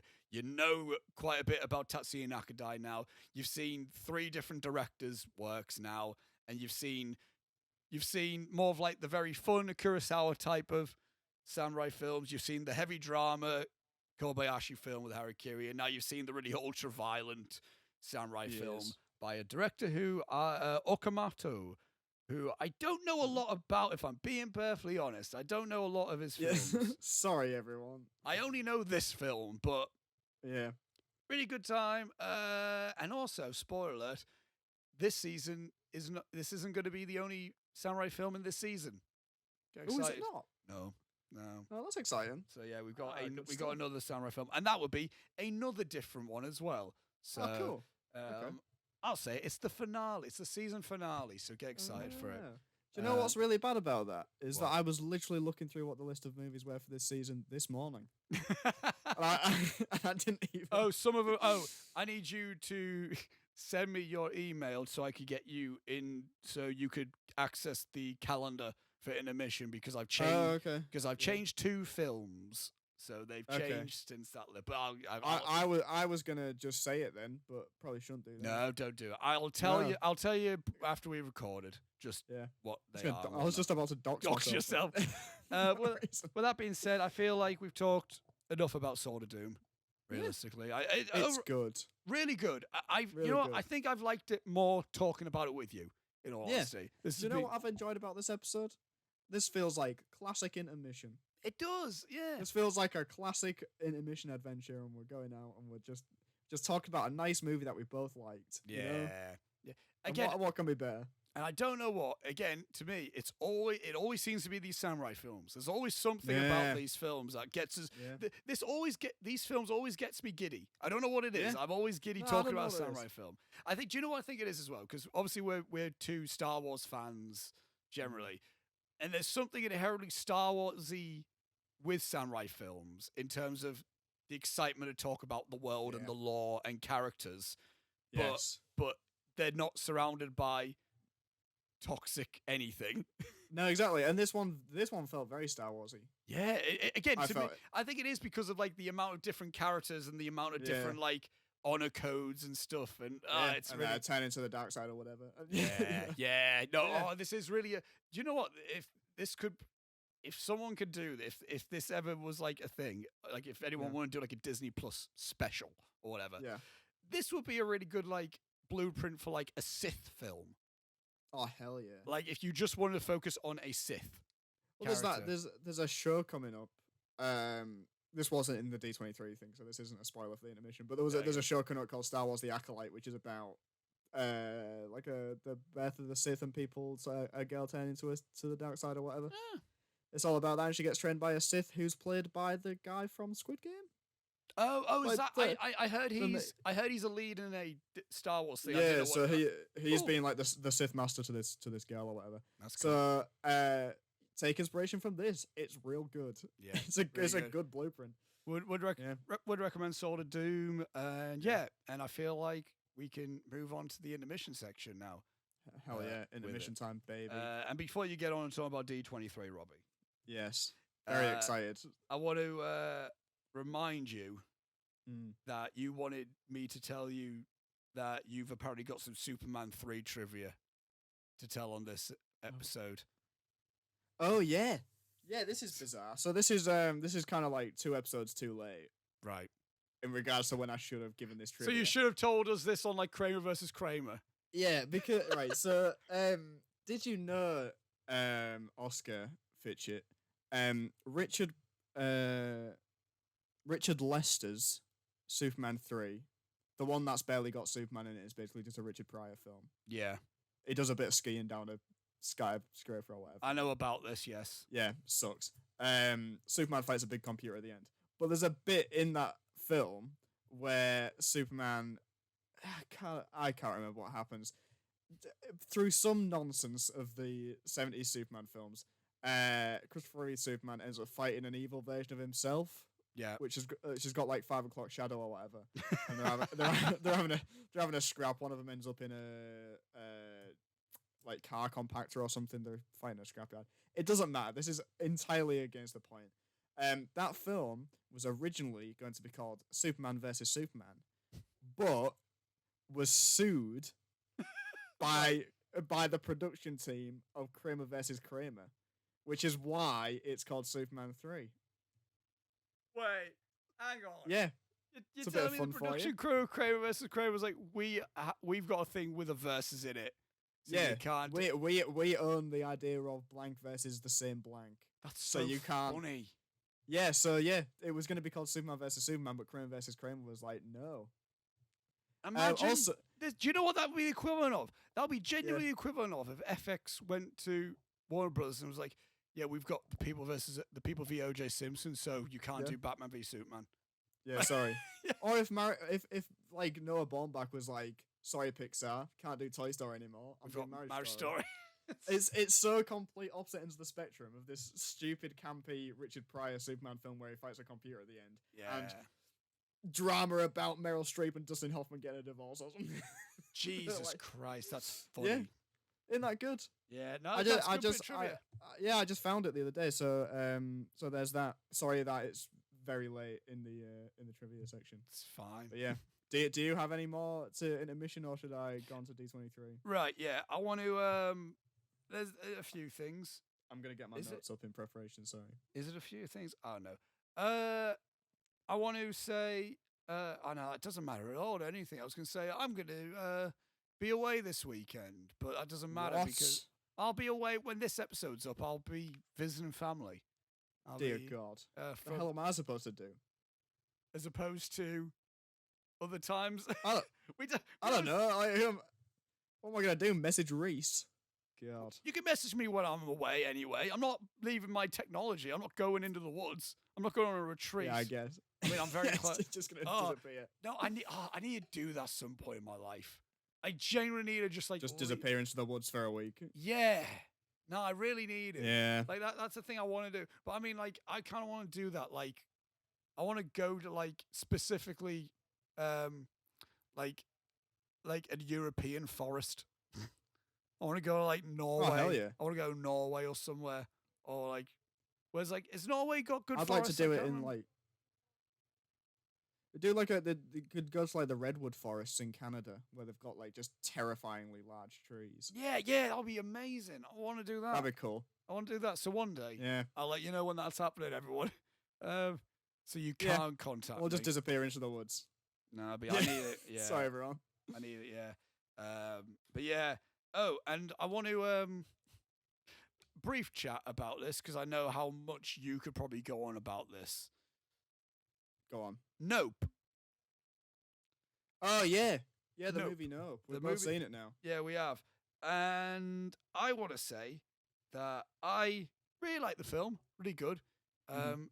It's not my favorite Jordan Peele film. That is still Us. I still like. Okay. I still like Us and Get Out better.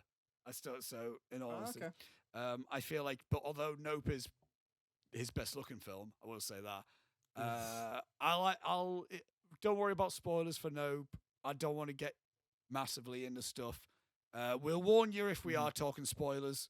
But the fact that I found out that Hoyt van Hoytma shot this film in the credit, like when the opening credits are starting. He's my favorite cinematographer. The guy who did like Her and and obviously he also did Nolan's weaker films, but it's Nolan's best looking films. I will say that it's the weaker side of Chris Nolan.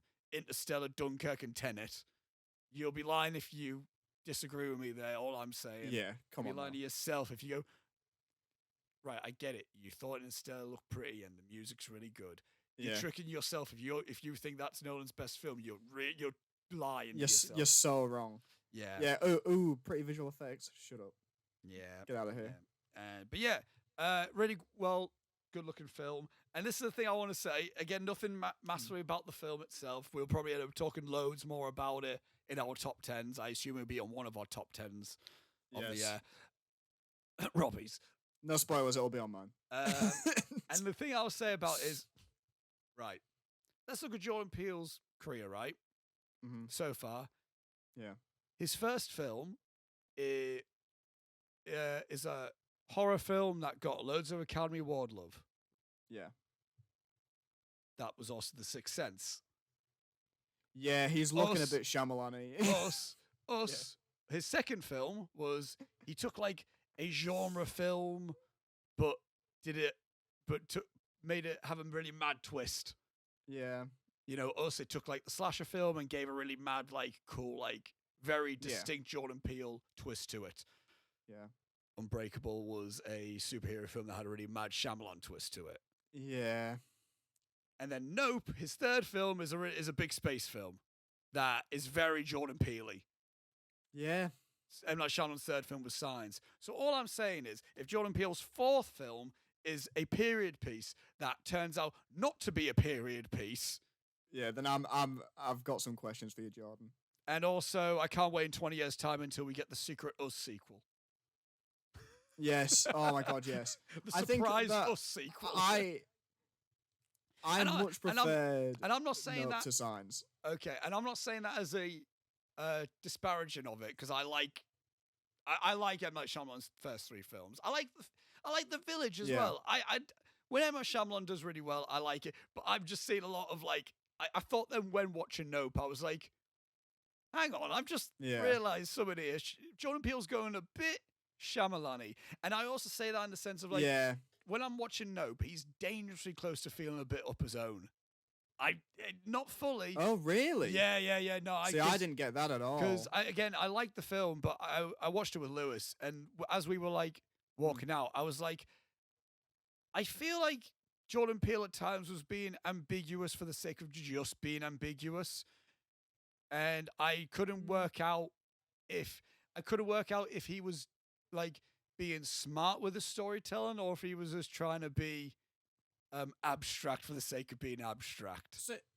Because I'll get my point out, and then you could go on with it. Yeah, go on. Yeah, go. Because I again really like the film. I really going into a little bit of spoilers. So if you want to know nothing about Nope, just skip ahead.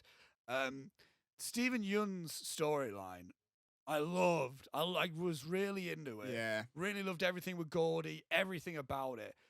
This film also has like 2 scenes in it where I'm like, that is amazing horror filmmaking. It's the first time we see everyone get sucked up into the UFO thing, which is horrifying. Absolutely, it's the best. And that is the best scene in the movie. I love it. And one scene that I liked a little bit more was the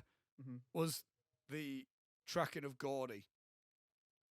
In the I think that's like like that should be studied as like how you should present a horror villain.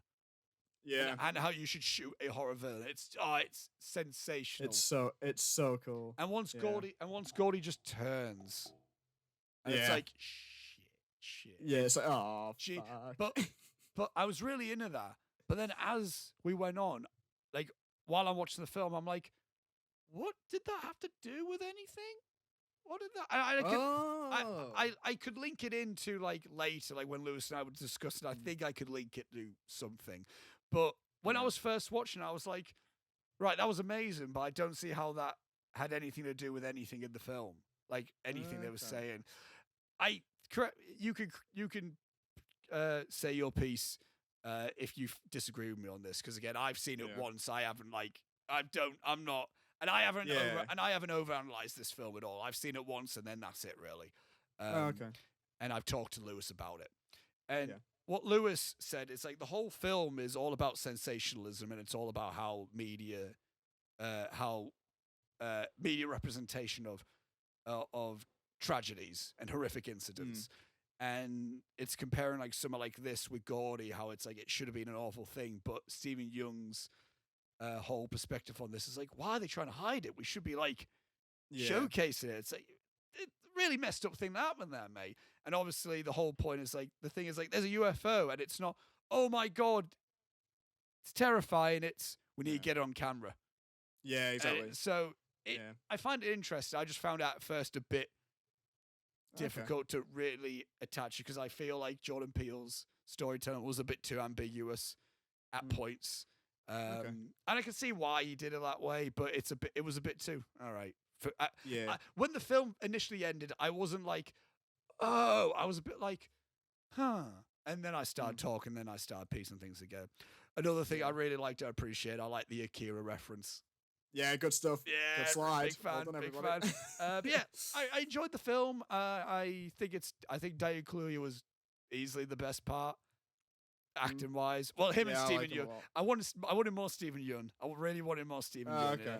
But that's because I like Stephen Yeun anyway, and I think he just did really good acting. Good film, really like it. Robbie. I loved this. Yeah. I thought I think it's far I'm interested that you said that it was a bit too ambiguous for you. I thought it was way less ambiguous than Us. Oh really? Because Us, you don't like. I'm probably okay. I'm gonna say people skip ahead to the next section that's marked in the time because I'm gonna do spoilers here. In Us, it's like you never find out where they came from or what the deal was with any of like. I see what you mean. Yeah. But whereas with this, I know you don't find out what the big twist. It's not a UFO. It's a big alien, and it's gonna gobble or whatever. It's gonna eat you. Right, which, awful. That scene where everyone's been sucked up into the alien and they're being digested, it's the worst thing I've possibly ever seen in my life. I felt horrific. I felt so gross when I was watching it. I was like, this is... And when that lady gets stuck on what I assume is the horse, I thought it was I think it was the plastic horse that it sucked up earlier, and she gets stuck on it because it hasn't been... It's like trapped in its windpipe or whatever. Yeah. Awful. Just the worst. But I think, like, I know you never find out where the alien came from. I didn't care about that. I don't. Yeah, exactly. I don't care with that. I think the only bit of it, because for me, the whole thing is about spectacle and people's pursuit of spectacle, despite how horrific it might be. Like, you know, with the Gordy thing. That's why I like Stephen Yeun so much. Like, his character is very interesting because it's like, well, you were part of this horrible thing. But for him, it's like, yeah, but people want to talk about it, and it gets more, like, people are going to want to see this and hear about it, and you can use it to get fame, sort of thing, which I find quite interesting. And it's also very interesting that I didn't hate Daniel Kaluuya, I guess, is more... He's a very layered character. There's a lot going on with that guy. Oh, yeah, But, like, Keke Palmer's character, I should have disliked her, because they're doing the same thing. They're trying to capture spectacle despite people getting hurt and it being you're playing with things that you don't understand and all that kind of thing for the sake of fame and fortune or whatever. I found them to likable enough, and their sibling relationship interesting and all that kind of stuff, that I didn't dislike them. I think the only guy that kind of stumbles into that is the cinematographer that they get in, He's fine. who sacrificed himself for no reason. I don't seeing know. that- I couldn't get behind. No, I'm not fussed on that. Whole thing. I get it. It's still in keeping with the theme of chasing spectacle and whatever, but I feel like I don't well, know. Like yeah, it's you got the shot, dude. Like I know it seems like John was writing it and was like, well, we need a reason for the plan to go wrong. I'll just say that he gets too greedy and then dies. But bit on the nose, bit too on the nose in that scenario. Yeah. But I liked how, because for me, you were saying that you haven't really like overanalyzed it. I have massively. Yeah. I've really gone in on this thing. So the whole gaudy stuff was cool in the way that links into sensationalizing spectacle, and he was literally brought onto that show because they were like, oh, we'll have the gimmick of there being a monkey on the show. Nobody really thought about the fact that that monkey could go mental at any moment and just beat the shit out of everyone, and it did, and everybody died, and it's real scary when it does. Oh, dear awful, God, awful. oh my God. The only bit of it that doesn't connect for me, where I'm like, what was that about? So if anybody wants to, I don't know, comment on a fucking Instagram post, or I don't know, email in the show or something. What's with the shoe? Oh, you know standing up, yeah. What's that about? No. That's the only bit where I'm like, I have no idea what that was about. I feel I heard someone say like, I was watching the Wanger show, the Wanger podcast, and they were saying like, they didn't know, but they're like, oh no, look cool. So maybe it might have just been Hoyt Van Hoyt might have been like, let's have a shoe stand up, why not? Yeah. I don't know. There's bit because it's. But everything feels. But everything. That's what I mean. I'm not sure with this film, with Jordan Peele's film, and this is what I mean. I think Jordan Peele's film career as a director it could be is. It all depends what his next film's going to be and how he handles the next film. Yeah. Is he doing things? Is everything for a reason? Or I think so. Or are some things just like, but you know, just why not? Because genre. Because he's a genre filmmaker, and genre filmmaking, there's a good chunk of it that you just do to be like, that's just a bit of cool imagery. It's just cool. So, but that's what. But whenever I feel like he's one bad interview question away from being like, well, just it's all about how you perceive this. It's like, he's so like, close. Nah, man. He's not that yet. He's not that yet. But Jesus Christ, he could be. Well, it's because like with Get Out, it was. He talked a lot about how he spoke to Edgar Wright a lot in terms of like scripting. Is like he likes foreshadowing and everything being there for a reason, and when you watch it back again you're like, oh, that's why that was there. So I like to think everything's there for a reason, but like I've seen a lot of people online being like the shoe was about like it was Stephen Yeun's perspective on the situation, being like all these people were dying around and being killed by this monkey or whatever, and he's fixating on the fact that there's a shoe standing up. It's like why would he even, like it's looking past the horrible things to go, oh, that's neat. No, I can understand that, but it's the specific imagery of a shoe standing up. It's not really weird. It's not just a still shot on a shoe, which I could have got that, but it's a shoe on its on its toe, which is like. But it's not even the fact that it's there when the flashback's happening, or like in the opening scene. It's like the shoe is in when he's showing Kiki Palmer around the like weird museum that he has in his office or whatever. The shoe he's got the shoe in a glass case and it's stood on its toe still. Like he has it presented like that, and I'm like, why? That's the only bit of it where I'm like, I don't get that. But overall, for me, it felt. It's probably my favorite of his three. I mean, just because fair. For me, it felt very Spielberg, which is probably why I liked it so much. I did think that when I was watching, I was like, this does feel very. Again, it's not like how when you watch a J.J. Abrams film and go, that's very Spielberg because he just ripped off Spielberg. But it feels like Jordan Peele did a Spielbergy, like his type of Spielbergy vision. Which and there is a lot starts of like, off.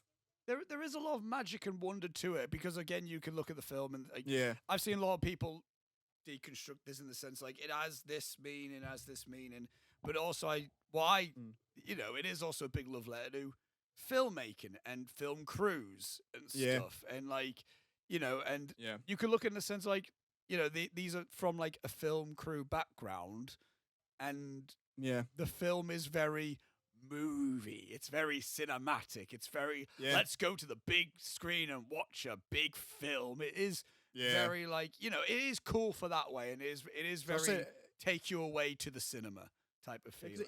He's talked about it a lot in that sense, and he said that he wrote it when we were in lockdown and stuff, and he was like, it was kind of at a point where people didn't know whether people were going to rush out to go to the cinema again, so I wanted to make something that was like, people have to go see this, because it's all about spectacle, and it's about big space film and stuff. And because do you know what's interesting about that is that I was almost waiting for this film. I was like, right, this is Jordan Peele's first film post Black Lives Matter, post storm to the Capitol, post so I'm like, what's it good? So I'm almost saying to myself, what is it? Yeah. And it's not. And technically, yes, in the sense of like media sensationalized the hell out of Trump's presidential run. Yeah. And social media was a big part of Black Lives Matter. But there was never like about any of those specific things in general. Yeah. Like Get Out is about racism, Us is about classism. Yes. And then this is not, it's not touching on anything socio-political. It's more social than... Yeah, I was going to say, there's that one bit where there's the white actress at the beginning goes like, wait, did you say your name's OJ? And there's that bit where I'm like, okay. Yeah, that's pretty good. Yeah. I don't know, but yeah, for me, it started off feeling like Close Encounters and then ended up feeling like Jaws. 2 movies that I like. So I had a great time with this. Yeah. Go see it if you haven't. I guess. Jordan Peele is definitely a filmmaker that obviously a lot of people are head over heels for him. And I'm not head over heels for Jordan Peele, but I'm always going to watch a Jordan Peele film. And I like how there's a filmmaker that people are excited for his films because of him. Like, do you know what I mean? Yes. Like, it's like, like we haven't had that real, like the last time we had that, I would say would have been Nolan. Like the last time people would have probably like, again, people might be like, well, Denis Villeneuve. There's not a whole load of people who know Denis Villeneuve's name. Yeah. You know what I mean? Like, example, the Blade Runner 2049 box office is all I'm saying, is an example of how he's not there. Yeah. Taika Waititi was starting to be that, really. He was starting to be that, but now he's a terrible person. Well, he's probably not. He's annoying. He's an annoying person. He is. Nowadays, he is insufferable to me. Yes. I can't watch an interview with him because I'm like, you're just so irritating. He peaked with Jojo Rabbit. And that's it. I think Edgar Wright's probably at that level, isn't he? Oh no! Oh yeah, he would be that level. Yeah. He'd be up there. People are going to see Edgar Wright film because of Edgar Wright. Yeah, definitely. Yeah. And Jordan Peele's becoming that as well, and I'm excited for. Yeah. And again, I'm excited that there's a filmmaker like that. It's cool how he's getting bigger budgets as we go, and he's getting trusted. Yeah. And again, even the fact of like he's starting to produce films with other filmmakers that are like kind of like him. Yeah. So I'm liking his career trajectory. Yeah. In all honesty, I'm like it. I'm excited to see what he does next. Yes. Quite frankly. Again, he's not one of my faves, but I like the fact how we have someone like him in the film world. Yeah. With him, I agree. But yeah. Oh, yeah. Are you ready for a D23 roundup Oscar Fitch it? Yes, I am. I'll let you. Right, I'm gonna. Okay. This is where Robbie's gonna lead this section. Okay, I've thought this out of like how I'm gonna do this. So I'm just gonna speed round things. So I'm gonna say, we're doing this panel first. Whenever you tell me something, should I give like a vocal like reaction and like in terms of like yes, like my actual like my response is with noise association? Yeah, do that. And I'll also say yes or no in terms of do you want to delve deeper into this, or is it fine me just saying the title and you go and move on? Okay, yeah. Okay. We'll do that. Okay, we're starting with the Disney film stroke Pixar panel. I know one thing from this. Okay, are you ready for this? No, I think I know two things. Go ahead. Oh, go. Christ. Okay, I'll start off with the first film. Yes or no? Hocus Pocus 2. No. Okay, Enchanted 2, but it's called. Sorry, go on. I was going to say I haven't seen the first Hocus Pocus, so I have no attachment to whatever you with that. Right. Okay, Enchanted 2. wasn't What? Go. Enchanted 2. It's called Disenchanted. Everyone's back. Everyone's back. Amy Adams is back.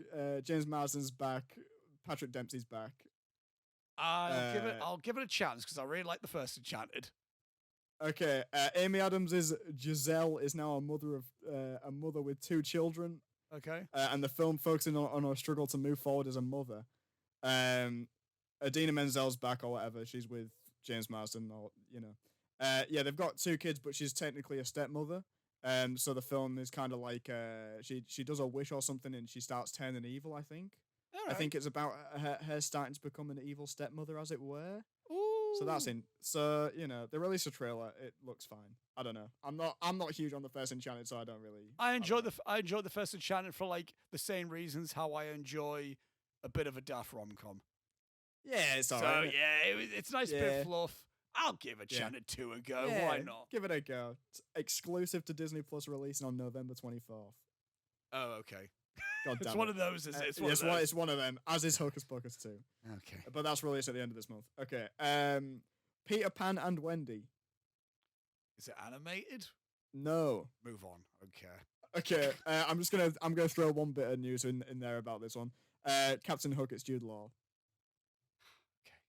Okay. Wait, anyway. So hang on. Is this no, that was hang on. Wait. No, I'm thinking of someone else there because wait, was Jude Law in that Pan film? But that was that was Hugh Jackman, and that was in Disney as well, and he was Blackbeard, and he sang Nirvana, didn't he? Oh yeah, he did. Remember that? Remember that? That was good, wasn't it? Anyway, that's good. Let's move on. Haunted Mansion. Guillermo? No, they're doing it's a new one. They're doing. Move on. Okay. This is very. Can I start trying to read things out? No, I won't. It's gonna. Owen Wilson's in it, and Lakeith's in it. So we like Lakeith. Oh, okay, yeah. And also Jamie Lee Curtis. Who's doing this? I don't know. Oh, I think Taika Waititi was attached for a little bit. But I don't think he's doing it anymore. I don't know. Okay. Whatever, who fucking cares? Lion King 2, they're doing a new live action Lion King. I have things to say about this. Barry Jenkins is doing it off Moonlight fame. Yeah. It's called Mufasa: The Lion King. They're doing a Godfather 2. No, I know. It's taking place in 2 different time frames. Pumbaa, Rafiki, and Timon, who will be reprising their role, Seth Rogen and Billy Eichner are back, are telling the story of Mufasa to a new cub whilst we see Mufasa rise to royalty. Jesus Christ. So it's Godfather 2, but it's lions or whatever. Right. The first remake of The Lion King is my least favorite film ever. I hate that thing so much. But I'm a big Barry Jenkins guy, so I have to see this. Will you be watching this? No, I have to because Barry Jenkins. But it's not going to be. No, this is how they trick me with these goddamn films. They get directors that I like, but they don't make those directors' films. Goddamn Godzilla 2 did this when they were like, we got Michael Dougherty. Oh my God, yeah. You know the guy who did Trick or Treat and Krampus? Yeah, we got him. I went, I'll go and see that in the cinema then. And I just got a Godzilla film. And it sucked. So I'm going to go into it. It was real bad. Oh, it was not good. So I'm going to go into this one being like Barry Jenkins, but I'm not going to. It's not going to be Disney's Moonlight. It's gonna. Well, it could be Disney's Godfather 2. Because they're blatantly ripping off Godfather 2. Yeah, it's going to be over 3 hours long. So we're going to start. If it literally is just a shot-for-shot remake of The Godfather 2, but with CG lions. I'd love that. I mean, it'll be a step up from Jon Favreau's nonsense. It'll be a step up from just doing The Lion King. Yeah, but somehow longer. But somehow longer with less songs. I don't know how they do it. It broke time. It broke the concept of time, that film. Next one up, Snow White. They're doing a Snow White. Live action? Yeah, do you want to hear who's directing this? Because you might have your interest. Oh, piqued. hang on. I think I remember, but tell me. It's Mark Webb. Oh, yeah, it is, yeah. Mark Webb's doing this. Yeah. Rachel Zegler from West Side Story is That's Snow White. Yeah. And Gal Gadot's the queen or whatever. That's right. Is this the one that got controversy because Peter Dinklage was like, why does it have to be 7 dwarfs? Why are we like... Ah, yeah. Yeah. Because it's the story, man. It's not Yeah, it's not 7 dwarves and 7 people with dwarfism. It's 7 people as in the 7 fictional... Yeah. You know. It's I don't know. It's a strange argument, Peter. I understand. I can't argue against it. It's, it's not my place to say. But yeah, come on. But But also, yeah, come on, a little bit concerned. Not concerned just generally, but Mark Webb hasn't really. I mean, he did. He hasn't done anything in age. Well, he hasn't done anything since. I mean, Spider-Man 2, has he? You're incorrect. He's done quite a few films that no one has seen. Oh, bless him. He did that one. I think it was called Gifted, the one with Chris Evans and the little Oh, yeah, girl. That was meant to be quite good, wasn't it? I don't know. He hasn't done I think people liked it. But Mark Webb, obviously, I'm a fan of Days of Summer, but he's also done a good handful of My Chemical Romance music videos. Fun fact good on him. there, so. Hell yeah.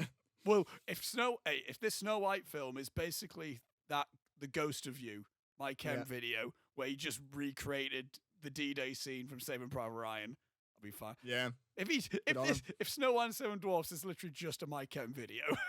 Yeah, that'd be fantastic. I'd watch that. But it won't be. No, it won't be. It'll be Snow White, but not as good. It'll be, yes.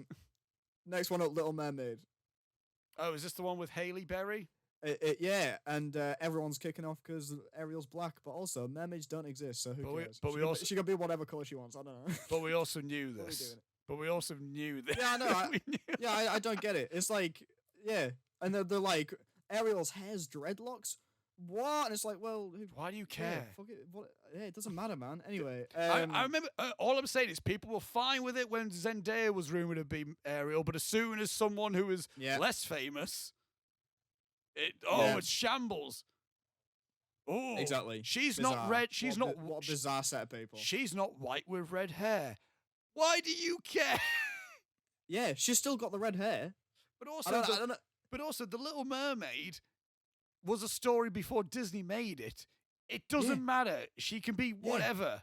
It doesn't matter, man. I don't Just feel chill out. You should be more up in arms by the fact that Melissa McCarthy is playing Ursula. That sucks. Boo and hiss. But anyway, there's going to be 4 new songs that retain the feel of the original film, including a new opening number. The music is being done by Alan Menken, who did, I think, the music for the original one, as well as like Beauty and the Beast and Aladdin and stuff. Okay. It's him and everyone's favorite Disney synth Lin-Manuel Miranda. Lin-Manuel Miranda, he's back, baby. I was gonna say I don't know why. I would not have been surprised if they went, and who's doing the music is Brendan Urie. He's very Jared Leto, he's coming back. 30 Seconds to Mars, they're doing it. Buddy Lafayette, he's Sebastian the Crab. Oh yeah. So David Diggs? Is that David? Yeah, David Diggs. Yeah, well done everyone. I like it. What? Yeah, sure. Yeah. Anyway, then it was that's it for Disney live action. How do you feel about that? I mean, I feel fine. I'm not seeing most of those films. I kind of there's not been one where I'm like, yeah. I can't wait for you to become even less enthused as we go on here. Jesus Christ. Okay, Pixar's up next, Oscar. How are you feeling about Pixar? Right, I think I know 2 of these things. We'll go through them, but yeah, okay. I'm worried. I'm worried about one thing massively. Right, okay. Pixar's so they've announced a new film called Elemental. Oh. Okay. Which focuses on a love story between a fire girl and a waterman who can't touch. Okay. Sounds like it'll be probably quite sad. Sometimes you have to. Sorry, go on. No, I was going to say this could be like a Luca, in the sense of like, I guess. Where the premise might be like, wait, what? And then we watch the film and we're like, oh, actually, yeah, cool. Yeah, that was nice. Yeah. I mean, it says sometimes you have to step out of your element to discover who you really are. Yeah, cool. Fine. Waterman, Fire Lady, they can't touch or something. I don't know. They're doing a Disney Plus series called Win or Lose, where it's a baseball team and every episode's from the perspective of a different kid on the baseball team. It's all different animation styles or something. That sounds like an anime. Yeah, I don't know what's going on there. Will Forte is playing the coach, so that's nice. Yeah, good on him. Good on him. The Pixar's next original film is focused on aliens. It's titled Elio. Elio follows an 11-year-old child who can't fit in, meets aliens, and accidentally becomes the ambassador for Earth. How'd you feel about that? I didn't register anything. I did. His mum's being voiced by Ugly Betty. if you need any more convincing, I don't know. As a kid and he don't fit at school, and he accidentally is like aliens come down, and he's accidentally like representing Earth, and he's like, I don't really know what I'm doing here because I'm 11. That feels like he's 11.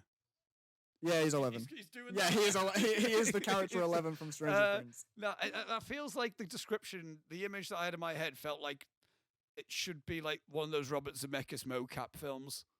Yeah, it feels like that, doesn't it? It's got that kind of vibe. It's got the vibe of a Mars Needs Moms. Yeah. Do you remember that? Do you remember that one, guys? Do you remember Mars Needs Moms? Do you know what? Weird niche reference to pull out my ass. Do you know a film that I remembered the other day that existed? Go on. Columbiana. What? It was What is that? It was like an action film with Zoe Saldana that came out in 2011. That was like Brilliant. It was from the same guy who did Taken 2. Well, I had a sudden flashback the other day to Aliens in the Attic. Do you remember that? That was good, wasn't it? Oh god. There's always random children's films. I'm not saying Columbiana was a children's film, but there's always random children's films that sit in the back of our heads that just and they just appear. And like, Yeah, wait you're a like, minute, what? that was a thing that existed. Yeah. Cowboys and Aliens, which isn't called Cowboys versus Aliens, which is bizarre. Anyway, next up, are you ready for a boo and a jeer from me? Inside Out, boo and hiss. Get out of here. No, this is the thing that I know about, and this is the thing that I can be. Why? I can't be any more against this.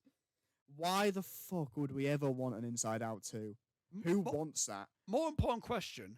Why would Yeah. we want an Inside Out 2 that doesn't have Pete Docter as the director? Yeah. What's going on? You know the guy who wrote and directed it based off like his child. Yeah. He's not in this one.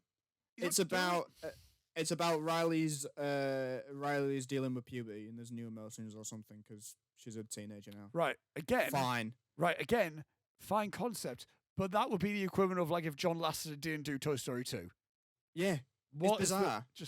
I know. What's the point? I know he didn't do 3, but at that point, Lee Unkrich was. Yeah, and better the option. franchise has established itself at that point. And Yeah. You kind of know what you're getting from a Toy Story sequel. But you're like, Jesus Christ! Inside Out's my favorite Pixar film as well. So I'm not that big on it, but like I can appreciate how this is like. Why would you do this? Just why? It doesn't need a sequel. Amy Poehler's back as Joy. Yeah. Good. Do you know who's not back? Bill Hader's not coming back. What? Mindy Kaling's not coming back. What? Because they weren't being paid enough. Apparently, is the report coming out? They weren't offered enough, so they were like, "Why would we do this? Why would we do this film that nobody wants for this little money?" I'm not. So I'm not optimistic about that. No. Again, I'll wait till a trailer, but the concept of it doesn't get me at all excited. They're doing a 6-episode anthology series set in Zootopia called Zootopia Plus. Oh, cool. But fine. There's a African animated company called Kugali who are teaming up with Disney to do Iwaju, I think is how you pronounce it. Okay. It's described as a love letter to Lagos and Nigeria following a futuristic coming-of-age story about best friends Tola and Cole. All right. Nice. Sounds lovely. Yeah, Whatever. Sure. Walt Disney Animation is next, Oscar. So that was Pixar. How do you feel about Pixar? Well, first of all, Zootropolis is Walt Disney Animation. That's not a Pixar film. Oh, is it? No, yeah, it's not a Pixar film. I think Inside Out 2 was probably the last of Pixar then. Either way. Yeah. I don't know. You didn't say anything that made me go, wow. Yeah, no. The thing that I thought I knew that I thought that I wasn't sure if it was a part of the panel, and it wasn't. But I'll say it. Wall-E is going to be on Criterion, and that's Yes, it mental. is. Yeah, It's mental. it's the first Pixar film to be a Criterion. Isn't It's it? the first anything with Disney related, which is mental to me. That's bizarre. Yeah. What That I mean, I love Wall-E, but like, what a strange choice. But Wall-E, Yeah, that's bizarre. mental, interesting, but yeah, Yeah. I wouldn't have thought that would be a part of the D23 panel. Yeah. And Wall-E's on Criterion. Yeah, Wall-E's on Criterion. Everyone's like, all the Disney fans are like, what's Criterion? No one knows what that is. Just dweebs like me. Yeah. You hear like me at the back. Woo! What? Wahoo! Disney Animation were up next. They're celebrating their 100th anniversary with a film called Wish. Wish asks, how did the star that so many Disney characters have looked at and wished upon come into existence? Okay. That makes it sound awful, but this it says Disney's Wish will blend a 3D animation style with watercolors like they used to back in the day. So that sounds really nice. I'm interested about that. There's a princess in it called Asha, who is being voiced by Ariana DeBose, who I like. Yeah. What's that story? Yeah.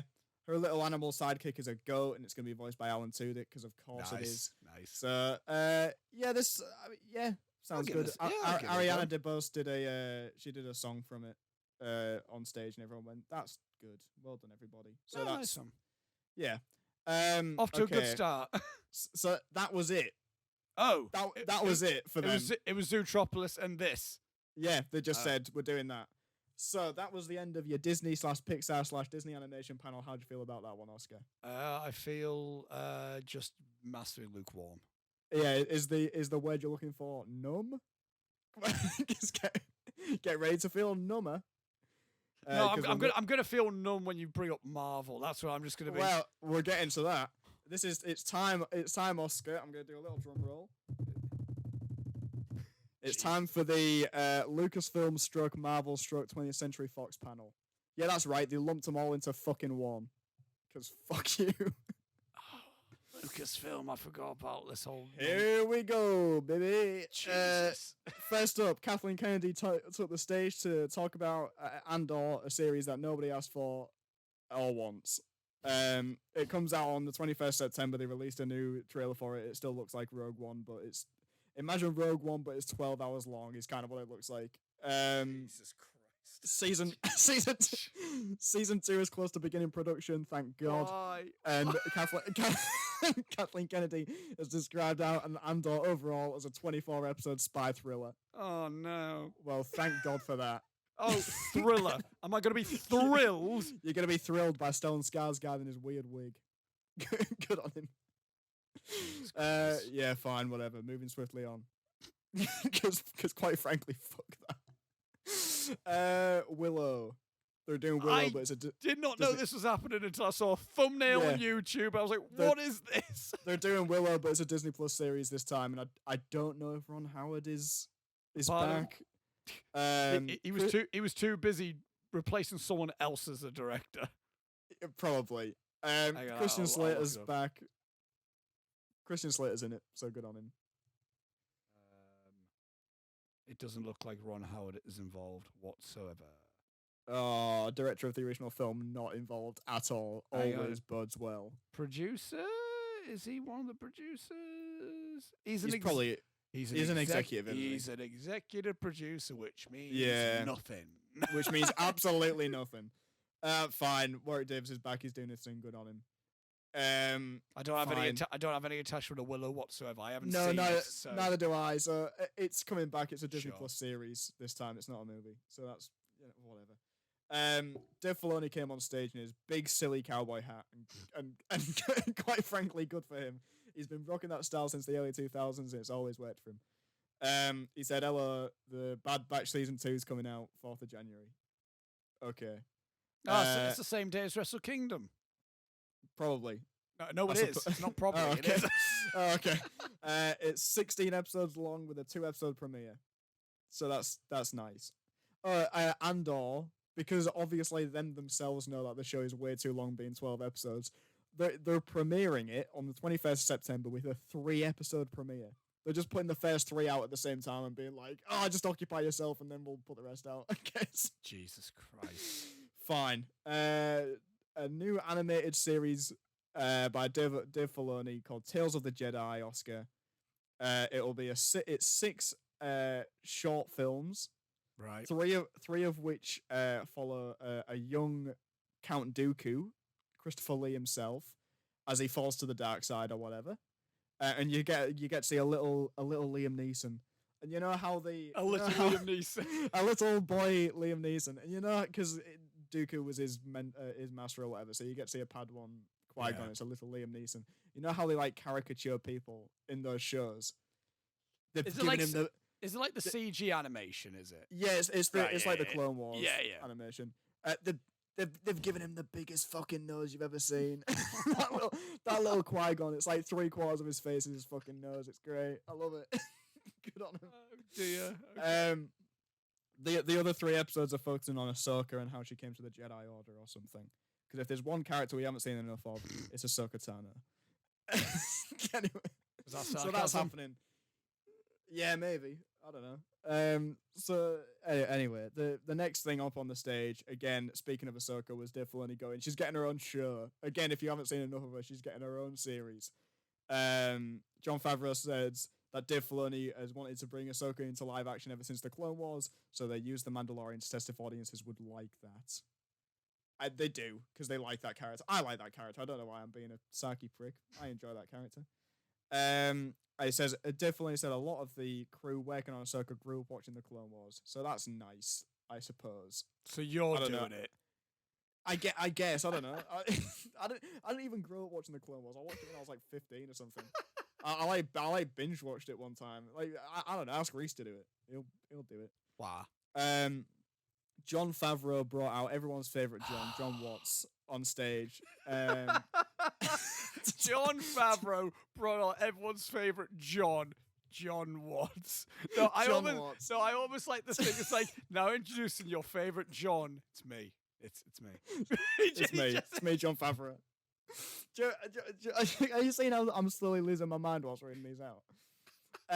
He's doing a show called Star Wars Skeleton Crew on Disney Plus, and it's being described as like the Star Wars equivalent of like an Amblin 1980s Spielberg film sort of thing. Which isn't that just Star Wars? Yeah, it is. I don't know what that means. Oh, it's like Spielberg. It's like, yeah, Star Wars. So Star Wars. I don't know. I guess it's like a coming of age thing. And they're all being led by a ragtag scoundrel who will be the adult of the group. Guess who it is? He's got his fingers in there again. It's Jude Law. Good on him. He's everywhere these days. What a cheeky little scamp. Then Rick Famuyiwa came on stage, who I like because I like the movie Dope. Okay. I don't know. It's a good movie. He came out on stage because he's a new executive producer on The Mandalorian. They talked about Mandalorian season 3. They showed a trailer. It still looks good.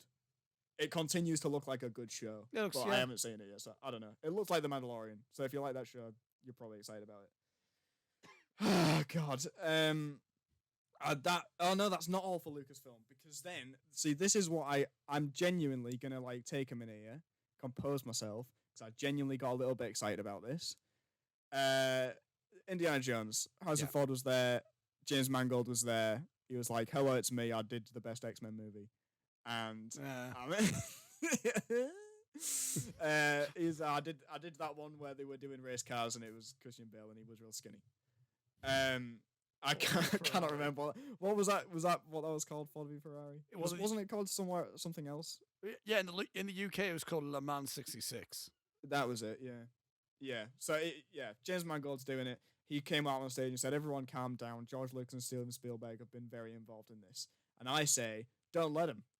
I mean, Spielberg can be involved, but like, just give. I don't know. Well, that's not what you're doing in your Indiana Jones film. Yeah. I like. Don't get me wrong. I love George Lucas, but just like these days, just leave him in a corner with a box of crayons or whatever. Let him do what he wants. I don't know. You don't need to get him involved. Give George Lucas like a Rise of Skywalker coloring book. Just a. Yeah, exactly, and it'll be fine. He'll have a good time with it. So they debuted footage of this, right? I'm gonna guess you're still with me. You're frozen a little bit, but I'll just keep talking. I can hear you. Oh, okay, good. Yeah, they showed some footage from this exclusively to the people in attendance. I was fuming. There was nothing I wanted more from this expo than to see this movie. For those who don't know, I love Indiana Jones. It was like I was raised on those movies. And it received a standing ovation Oscar.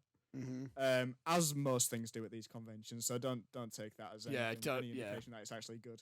But apparently there's like a lot of this that it's like some of it was flashbacks and like a de-aged indie to be like a young indie. So some of it's taking place in the modern day, some of it's like old school original Indiana Jones. And I'm like, I quite like that. And it might be like a Godfather Part 2. Yeah, they're Godfather 2 in it. No, I think it might be like it's an adventure that he didn't finish in his younger days or whatever, and he gets called back into it. Cool. So, something like that, maybe the one that got away, possibly. I don't know. And Phoebe Waller-Bridge was there, because she's in the movie. Yeah. She's gonna be she's Indy's goddaughter. Right. I think daughter of the character Summit Brody or whatever from the original movies. Also the his friend in I can't remember where the fuck they go in Raiders of the Lost Ark. Is it Egypt? You know the guy that's wearing a fez. Oh yeah. He's called like he's called like Salim or something like that. He's back apparently. Cool. I thought he was dead, but he's back. Also, he was Gimli in Lord of the Rings, and I didn't know that. All right. So I don't know how I didn't know that, but apparently he was. Good on him. So he's back, and that's fine. But what gets me excited about this, Oscar, is that Harrison Ford came out on stage and he started crying. Oh. He got real emotional. He choked up. He started crying and stuff. And for me, famously, Harrison Ford fucking hates everything and everyone. Yeah. So to see him actually get excited and a bit emotional about something, I mean that puts me in pretty good stead. I would say I'm excited about this. But wasn't this film like they're like, hey, come back and do Han Solo? He went, all right, but only if I could do Indy again. Yeah. So I mean this is the one that he likes, isn't it? He hates Star Wars for some reason, but I think he's always enjoyed doing Indiana Jones. He said this is his last time doing it though. He said this is it. I'm not falling down for you again. Is a direct quote. Obviously, you're like 80 something. How old is he now? Like 82. You're not doing this again, Harrison. The fact he's doing this one. Jesus. Yeah, it's bizarre anyway. The fact that they haven't just James Bonded it, I'll never understand it. There's so many people that you could give this to. I don't know, give it to Pedro Pascal, he'd do a good job. Give it. Anybody. I don't know. Give it to Ki Kwan. Because that man deserves the world. Yeah, exactly. Good on him. Also, I'll get into this later on. That was Lucasfilm. How do you feel about that? Yeah, sure. Was it just a wave of emotion for you? There's nothing there that's piqued anything for me whatsoever. No. I mean, of everything, I'm intrigued with. I'm intrigued with Indy. I'm not a big Indiana Jones guy, but I'm interested with the fact of what the film is. So yeah, sounds cool. And yeah, man. We're now on to.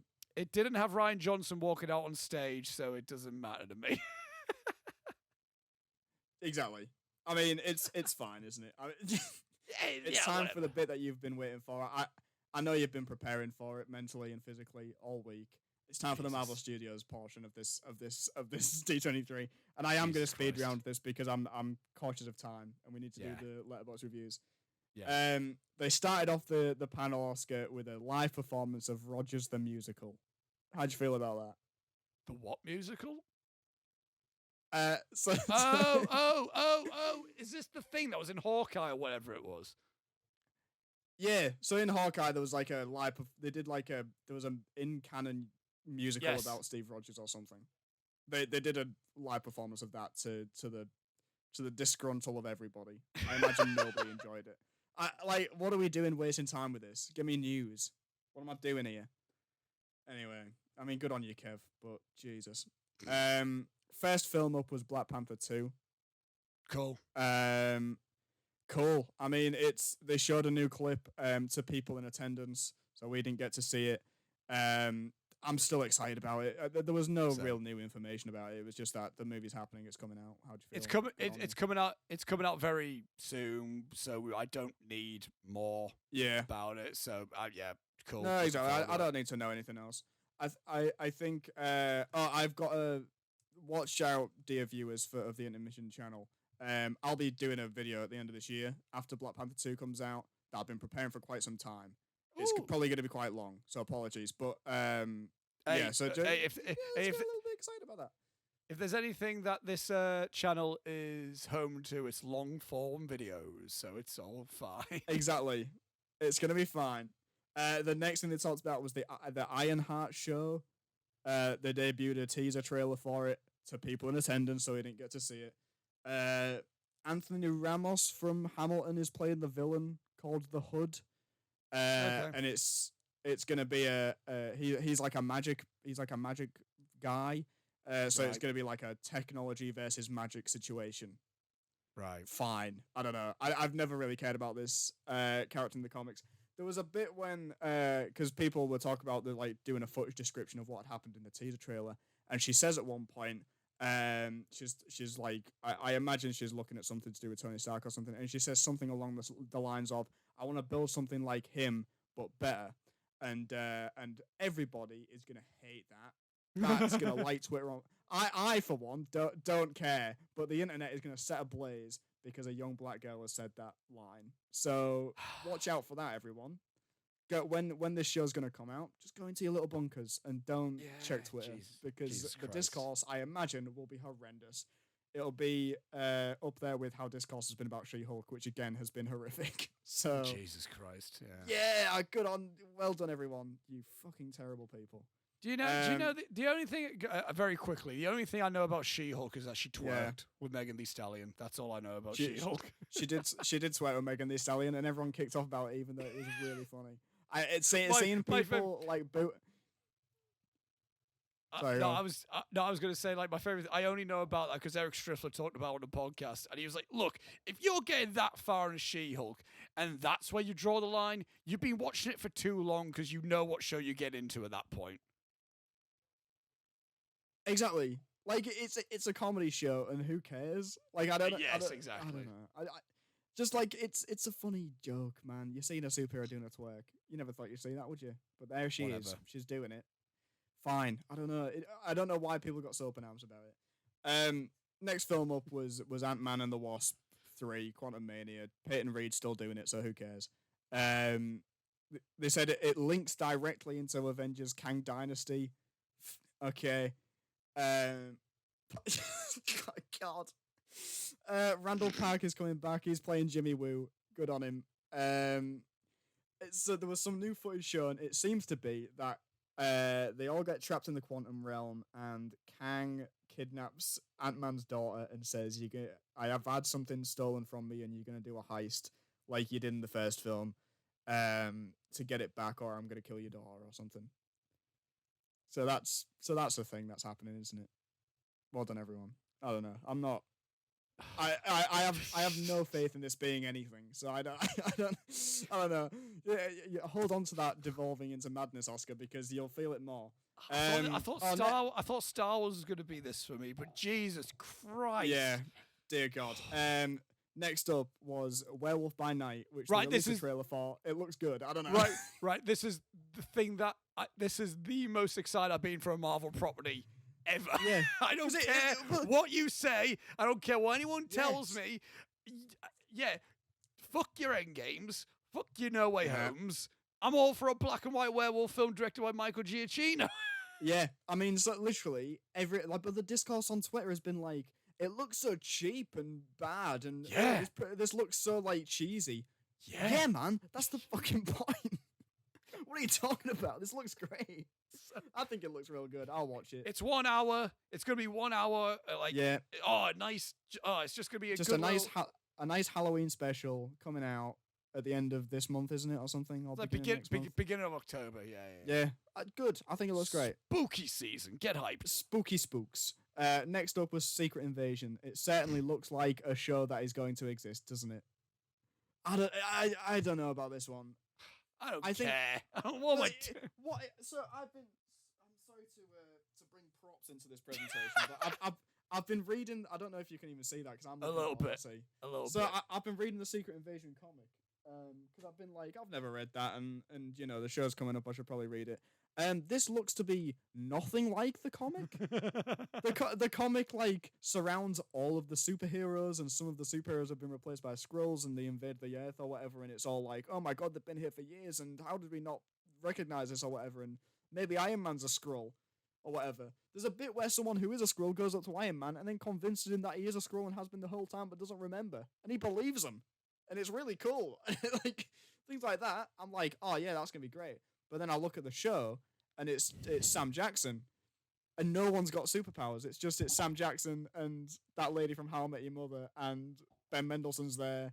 Kobe Smulders? Is that it? Kobe Smulders? Yeah, Kobe Smulders is in it, and Martin Freeman's there, because thank God for Martin Freeman. Right, okay. Don Cheadle's in it, Right. and Olivia Colman's there. But I don't... And Emilia Clarke, who, when I saw her in this trailer, I thought to myself, I was like, oh yeah, who's she? And then I was like, oh, she's never been in one of these before. But doesn't it feel like Emilia Clarke has been in a Marvel thing before? Because she was in Solo. That's why. That's probably it. Yeah, that's probably it.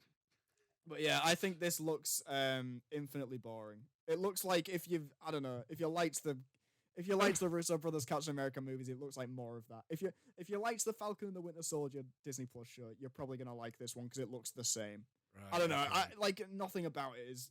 And then Don Cheadle was like, "Armor Wars is still happening. Everyone shut up about it." so that was nice. It's good to know he's got work anyway. So, Right. Tom Hiddleston took the stage. Loki season 2, it's happening. Good on him. Good. I like that show. Terrified because it's not the original head writer or original director coming back for the next season. Really? Yeah, so a bit nervous about it. But they've got thing from everything everywhere all at once, and he's short round than Indiana Jones. Ki-Hee Kwan. Yeah, he's back. Oh, Well, he's not back. He wasn't in the first season, but he's going to be in Loki season 2. And because he was at D23, he got to have a photo with Harrison Ford, and it was the nicest thing to come out of this entire awful fucking experience. He is again the person that deserves the world. I love him so much. I want Alpha Waymond to walk into Loki. Yes. Light of my life, wind beneath my wings. I want him to be in there. He came on stage and said, "Wait, this isn't the panel for Indiana Jones," and that's the kind of banter that I need in my life. Good on him. Good for you, man. I love it so much. It's on Prime. Everything everywhere is on Prime now in the UK. So I'm. Oh, watch it! If you haven't seen it, please watch it. Dear God. I might just stick it on like later, just to watch, just to have it on again. Beautiful. Do yourself a favor. Here's where I'm going to start rattling through things because we are running out of time, and this is where optimum disappointment set in for me. I'll just do noises. I'll do my reaction noises. So go on. And you'll see me slowly devolve into madness. So at this point, I've gone, this is kind of boring, but I'm waiting for the big reveals, like the rumored Fantastic Four cast, which has been rumored for fucking months now, and I cannot be asked with any more fan casting for the next few months. It's gone on way too long, and I'm just excited for him to talk about it and announce everything. Kevin Feige comes out on stage and he goes, "Fantastic Four, everybody. It's still happening, and we have an official director announcement. It's the guy that did WandaVision. Because fuck you, Robbie Tweedale," is what he said. He said it directly on stage. Verbatim, he said that. And then he points to him in the crowd, and Matt Shackman stands up, does a little wave, and he's like, "You might be wondering why he's not on stage." And I was like, "Yeah, Kev, I am wondering why he's not on stage. Why is he not on stage?" And he goes, "Because we've got nothing else to announce about that film, because fuck you." Unbelievable. The direct quote from him was, is that... Oh, I don't have the quote. But he literally said, he's in the audience because we have no other news about that today. Which is basically just saying to everyone, we know you want to see the Fantastic Four cast, but fuck you. Basically. I don't like, and so I'm there deflated because that's all I care about now, because I realized this the other day. Since they got the rights back to Fantastic Four and X-Men, I don't care about any new characters they're introducing because I know that they've got X-Men and Fantastic Four waiting in the wings. Just do them because they're better. They're more famous because they're better. Anyway, I'll keep rattling through. Go on. Echo. It's finished filming. Vincent D'Onofrio's back. He's got an eye patch. Fine. Then Vincent D'Onofrio stayed on stage. Charlie Cox came out. They were like, "We're doing Daredevil again." Yeah. Everyone goes, "Yeah, we know you announced it already." And they go, "Yeah, it's still happening." Okay, cool. They left the stage. Oh God, Then Captain America 4, everyone came out on stage, including the director of Cloverfield Paradox. Jesus Christ. Oh, no, not that. Yeah, man. He's like, hi, I'm doing Captain America 4. Yep, Cloverfield awful. Paradox. Yep. Yeah, man. Not 10 Cloverfield Lane. It's Cloverfield Paradox. Julius Onar is doing it. He described it as a paranoid thriller. That guy, Carl Lumley's back. He's going to be in it again. The guy that was his Spanish mate in Falcon and the Winter Soldier is going to be in it. He's going to be the new Falcon. Here's the bizarre bit of news with this one, Oscar.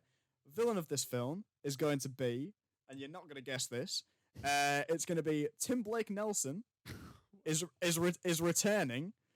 And if people go, what do you mean returning? Tim Blake Nelson's never been in the MCU. He was in The Incredible Hulk, and a bit of goo fell on his head, and he started getting a real big head, and we've never seen him since. But he's going to be in this one. But he's back, baby, and he's going to be the villain of Captain America 4, which nobody wants. Last bit of news, and so this is finally the actual last bit. Thunderbolts is happening, and they announced who the team lineup's going to be. So everybody prepare yourself for this. It's going to be Florence Pugh, new Black Widow, Yelena Belova, Sebastian Stan, Bucky Barnes, U.S. Agent, played by Wyatt Russell, Taskmaster, who everyone hated, David Harbour, he's Captain America, but he's Russian and funny. And Ghost, who, if you don't remember, was the one that could walk through walls from Ant-Man 2, a film that everybody hated. So, in essence, it's a group of 6 people who 5 of which do the same thing, and one of them can walk through walls. So get excited for that one, everybody. It's directed by the person who did The Fault in Our Stars, and it's written by the writer of the Black Widow film, which, again, everyone hated. So, good presentation, everyone. What's the point in anything? My final point for this is that we need a free Florence Pugh. She's trapped. We need to save her. Get her out of there, man. She's better than this. She's so much better than this, man. Oh. Jesus Christ. I'll say a few things before we get to the negative Letterboxd reviews. D23, yeah. You saw my reactions, guys. That's what it was. And you saw what happened. You saw what happened to him. I'm so deflated. Few things. I want to do a quick little update on the AEW nonsense. Very quick. I'll give it. Yeah, go on then. Yeah. Nothing major has happened yet. Everyone is still employed, but everyone's been suspended involved with the fight. Everyone's been suspended. Titles have been stripped off these people. CM Punk apparently had a tricep injury as well, so he's out 8 months anyway to get surgery. But he's not been fired; he's been suspended, and that's all that's been happening with everyone. And now everyone's a bit more chill. But it's Jesus Christ, man! That was not. What a shambles! That was not a fun week to be a wrestling fan, and Jesus, not a fun week to be a CM Punk fan. Wonder who that is. You know what? It hasn't been a good week to be a fan of anybody. No. It's not a good week to be a CM Punk fan or a wrestling fan or a Star Wars fan or a Marvel fan or a fan of anything that you enjoy. No.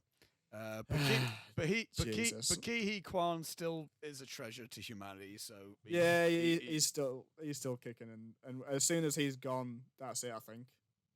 Jesus. Then the world just blows up. When Kihachi Kwan's no longer. Yeah. When he's no longer doing stuff. The end of Venice Film Festival as well. Things. Again, either Blonde got a big reception apparently. Yeah. So did the Fablemans, which I'm so excited about. Yeah. And Glass Onion got very good reviews. Yeah. I believe it's at 100% of Rotten Tomatoes currently. That trailer, I was well into. I got so giddy for it. It looks very good. Really excited for it. Anyway, we need to crack on with this. Yes. If you listen to this on Saturday, Julia, sorry that I possibly am going to be late to pick you up. I don't think I will be. I'll be fine. We'll get through it. But anyway, that was the intermission section. Good times. Now, let's go over to negative Letterboxd reviews. If you're unfamiliar with us, this is the segment where we go to the social media site Letterboxd, and we go to the film we've been talking about, and we look at the negative reviews, because it's funny. It's always good. I do enjoy it. And I'm looking at this, and there isn't massively negative reviews Oh, in the what? sense, like, I'm looking at this, like, there's only 1/2 a star review, only 1/2 a star review, Okay. and I'm not going to be able to read it because it's like in, I believe in Hindu, Oh, okay. so I can't even read it. So there we God go. damn it. So now, here we go. 1 star. Mm. More like the Sword of Dumb. Very good. Now that sounds like something I would say, Yeah. which is why I appreciate it. Because if anything in this world, I'm gonna back myself. 1 star. These graphics suck. Lol. Yeah. What? What do you Ah. mean by that? I don't know. 1.5 star. See what I mean? There's not like There's not a lot of negative. yeah. 1.5 star. The choreography is good. However, the narrative is flawed and haunted by an overindulgence of revolting, senseless violence. The ending, which could have saved the story of this inhuman anti-hero, was disappointing. That's kind of the point. You know? I agree with the fact about the ending. I don't think it was indulgent, No. particularly. Grim. Chill out. Grim. But the whole Yeah. point is you're meant to be going through watching this really bad bloke. Yeah. You want him Yeah. to get his comeuppance. And he And does. he does. Yeah. He does. 2 stars. You see what I mean? Oh The re- my god, we're making leaps. The rest are 2-star reviews, but here we go. Okay. 2-star samurai drama, visually stunning. Didn't really care about the story. Fair. Yeah, I don't really care about you and your opinions. Got him. Roasted. 2 stars. Literally 3/4 of this movie is building towards a showdown, and then it time skips, and the fight never happens, but it never explained why. And then it is supposed to happen again, but then the movie just ends in a contrived bloodbath. It cuts off at least 3 characters' endings, which we've kind of. I do agree with that. Yeah. 2 stars. Fuck that dude. He was rocking that Ronin Gasser though. What? Yeah, good on that guy. That's good. 2 stars. Most of the scenes are boring and are about characters I don't care about. The final fight scene is really good, but other than that, it's unimpressive. I disagree with everything that guy has said. I was going to say that. Imagine the opposite of what he said. That's what I think. 2 stars. A movie about 2 people who desperately need to go to betterhelp.com. Which 2 people? Does he just? I don't know which 2 people he means. Probably the main guy. I assume him and the Omatsu. Yeah, probably. Ohama. Yeah. Ohama. Yeah. Yeah. Jesus. Yeah, I guess. 2 star. Only enjoyed the beautiful cinematography. Fair, if you could attach yourself, the cinematography is still It's pretty good. brilliant. It looks nice. I'll give it that. Yeah. 2 stars. The sword fighting is good, but the story contrived and the characters are flat. I'm really tired of being told a movie is a masterpiece because it has some scenes that look cool. That's fair with things. I wouldn't say with this film. Suppose. Not with this. No. Dune. And Sorry. Finally, 2 stars. Some fun action. Nihilistic samurai. Mifune was great though. I don't know if you could say that was necessarily bad though. A nihilistic samurai look That's cool, man. nihilism, but within samurai culture. Yeah, I know. Cool. Again, no real highlights in this No. letterbox. I would say the best one is sort of dumb, but that's Yeah. just because it's something I would have said. which So is I silly. don't know. and It's just whatever. great. Good on him. Yeah. And with that being said, we shall move over to the outro of this section. I'm of this so episode. knackered by the D23 stuff. I could tell you've got white. I'm wasted. I've wasted away. I want to say, yeah. So, yeah, that's been our Sword of Doom episode. You. Great film, good time chatting it. Again, I always get giddy when talking about a samurai film. Hell yeah. There's just an energy about them, isn't there? I don't know. But next week's episode, Robbie, Oh yeah. is going to be we're sticking with a foreign film next week. But this is going to be the first time we're talking about a foreign film not within the Asian continent. Oh, Yeah. okay. We are finally going over to European cinema, and it's going to be the second musical we've ever talked about. This one, next week's episode, we're going to Jacques Demy's The Umbrellas of Cherbourg, famously known as Damien Chazelle's favorite film of all time. Wow. So, That's exciting. yeah. Oh, his whilst we've been recording this, the trailer for Babylon's come out.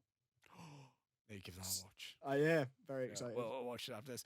I may as well ask you now while we're recording because Yes, dear. if I get the La La Land commentary sorted, would you be able to edit the highlights for next week? No. That's fine. Give me like a week or so to get access to editing software, Okay. and then I'll probably be able to. Because I imagine for circumstances I cannot disclose, Yes. I probably will have access to editing software Yes. soon. And at which point, yeah, I'll do it.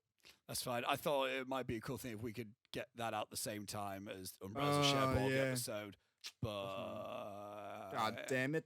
we can get it out sooner. But anyway, I could sort that out. We can discuss that at another Sweet. point. But yeah, Umbrella's Shareborg. It's next week. Interested about that.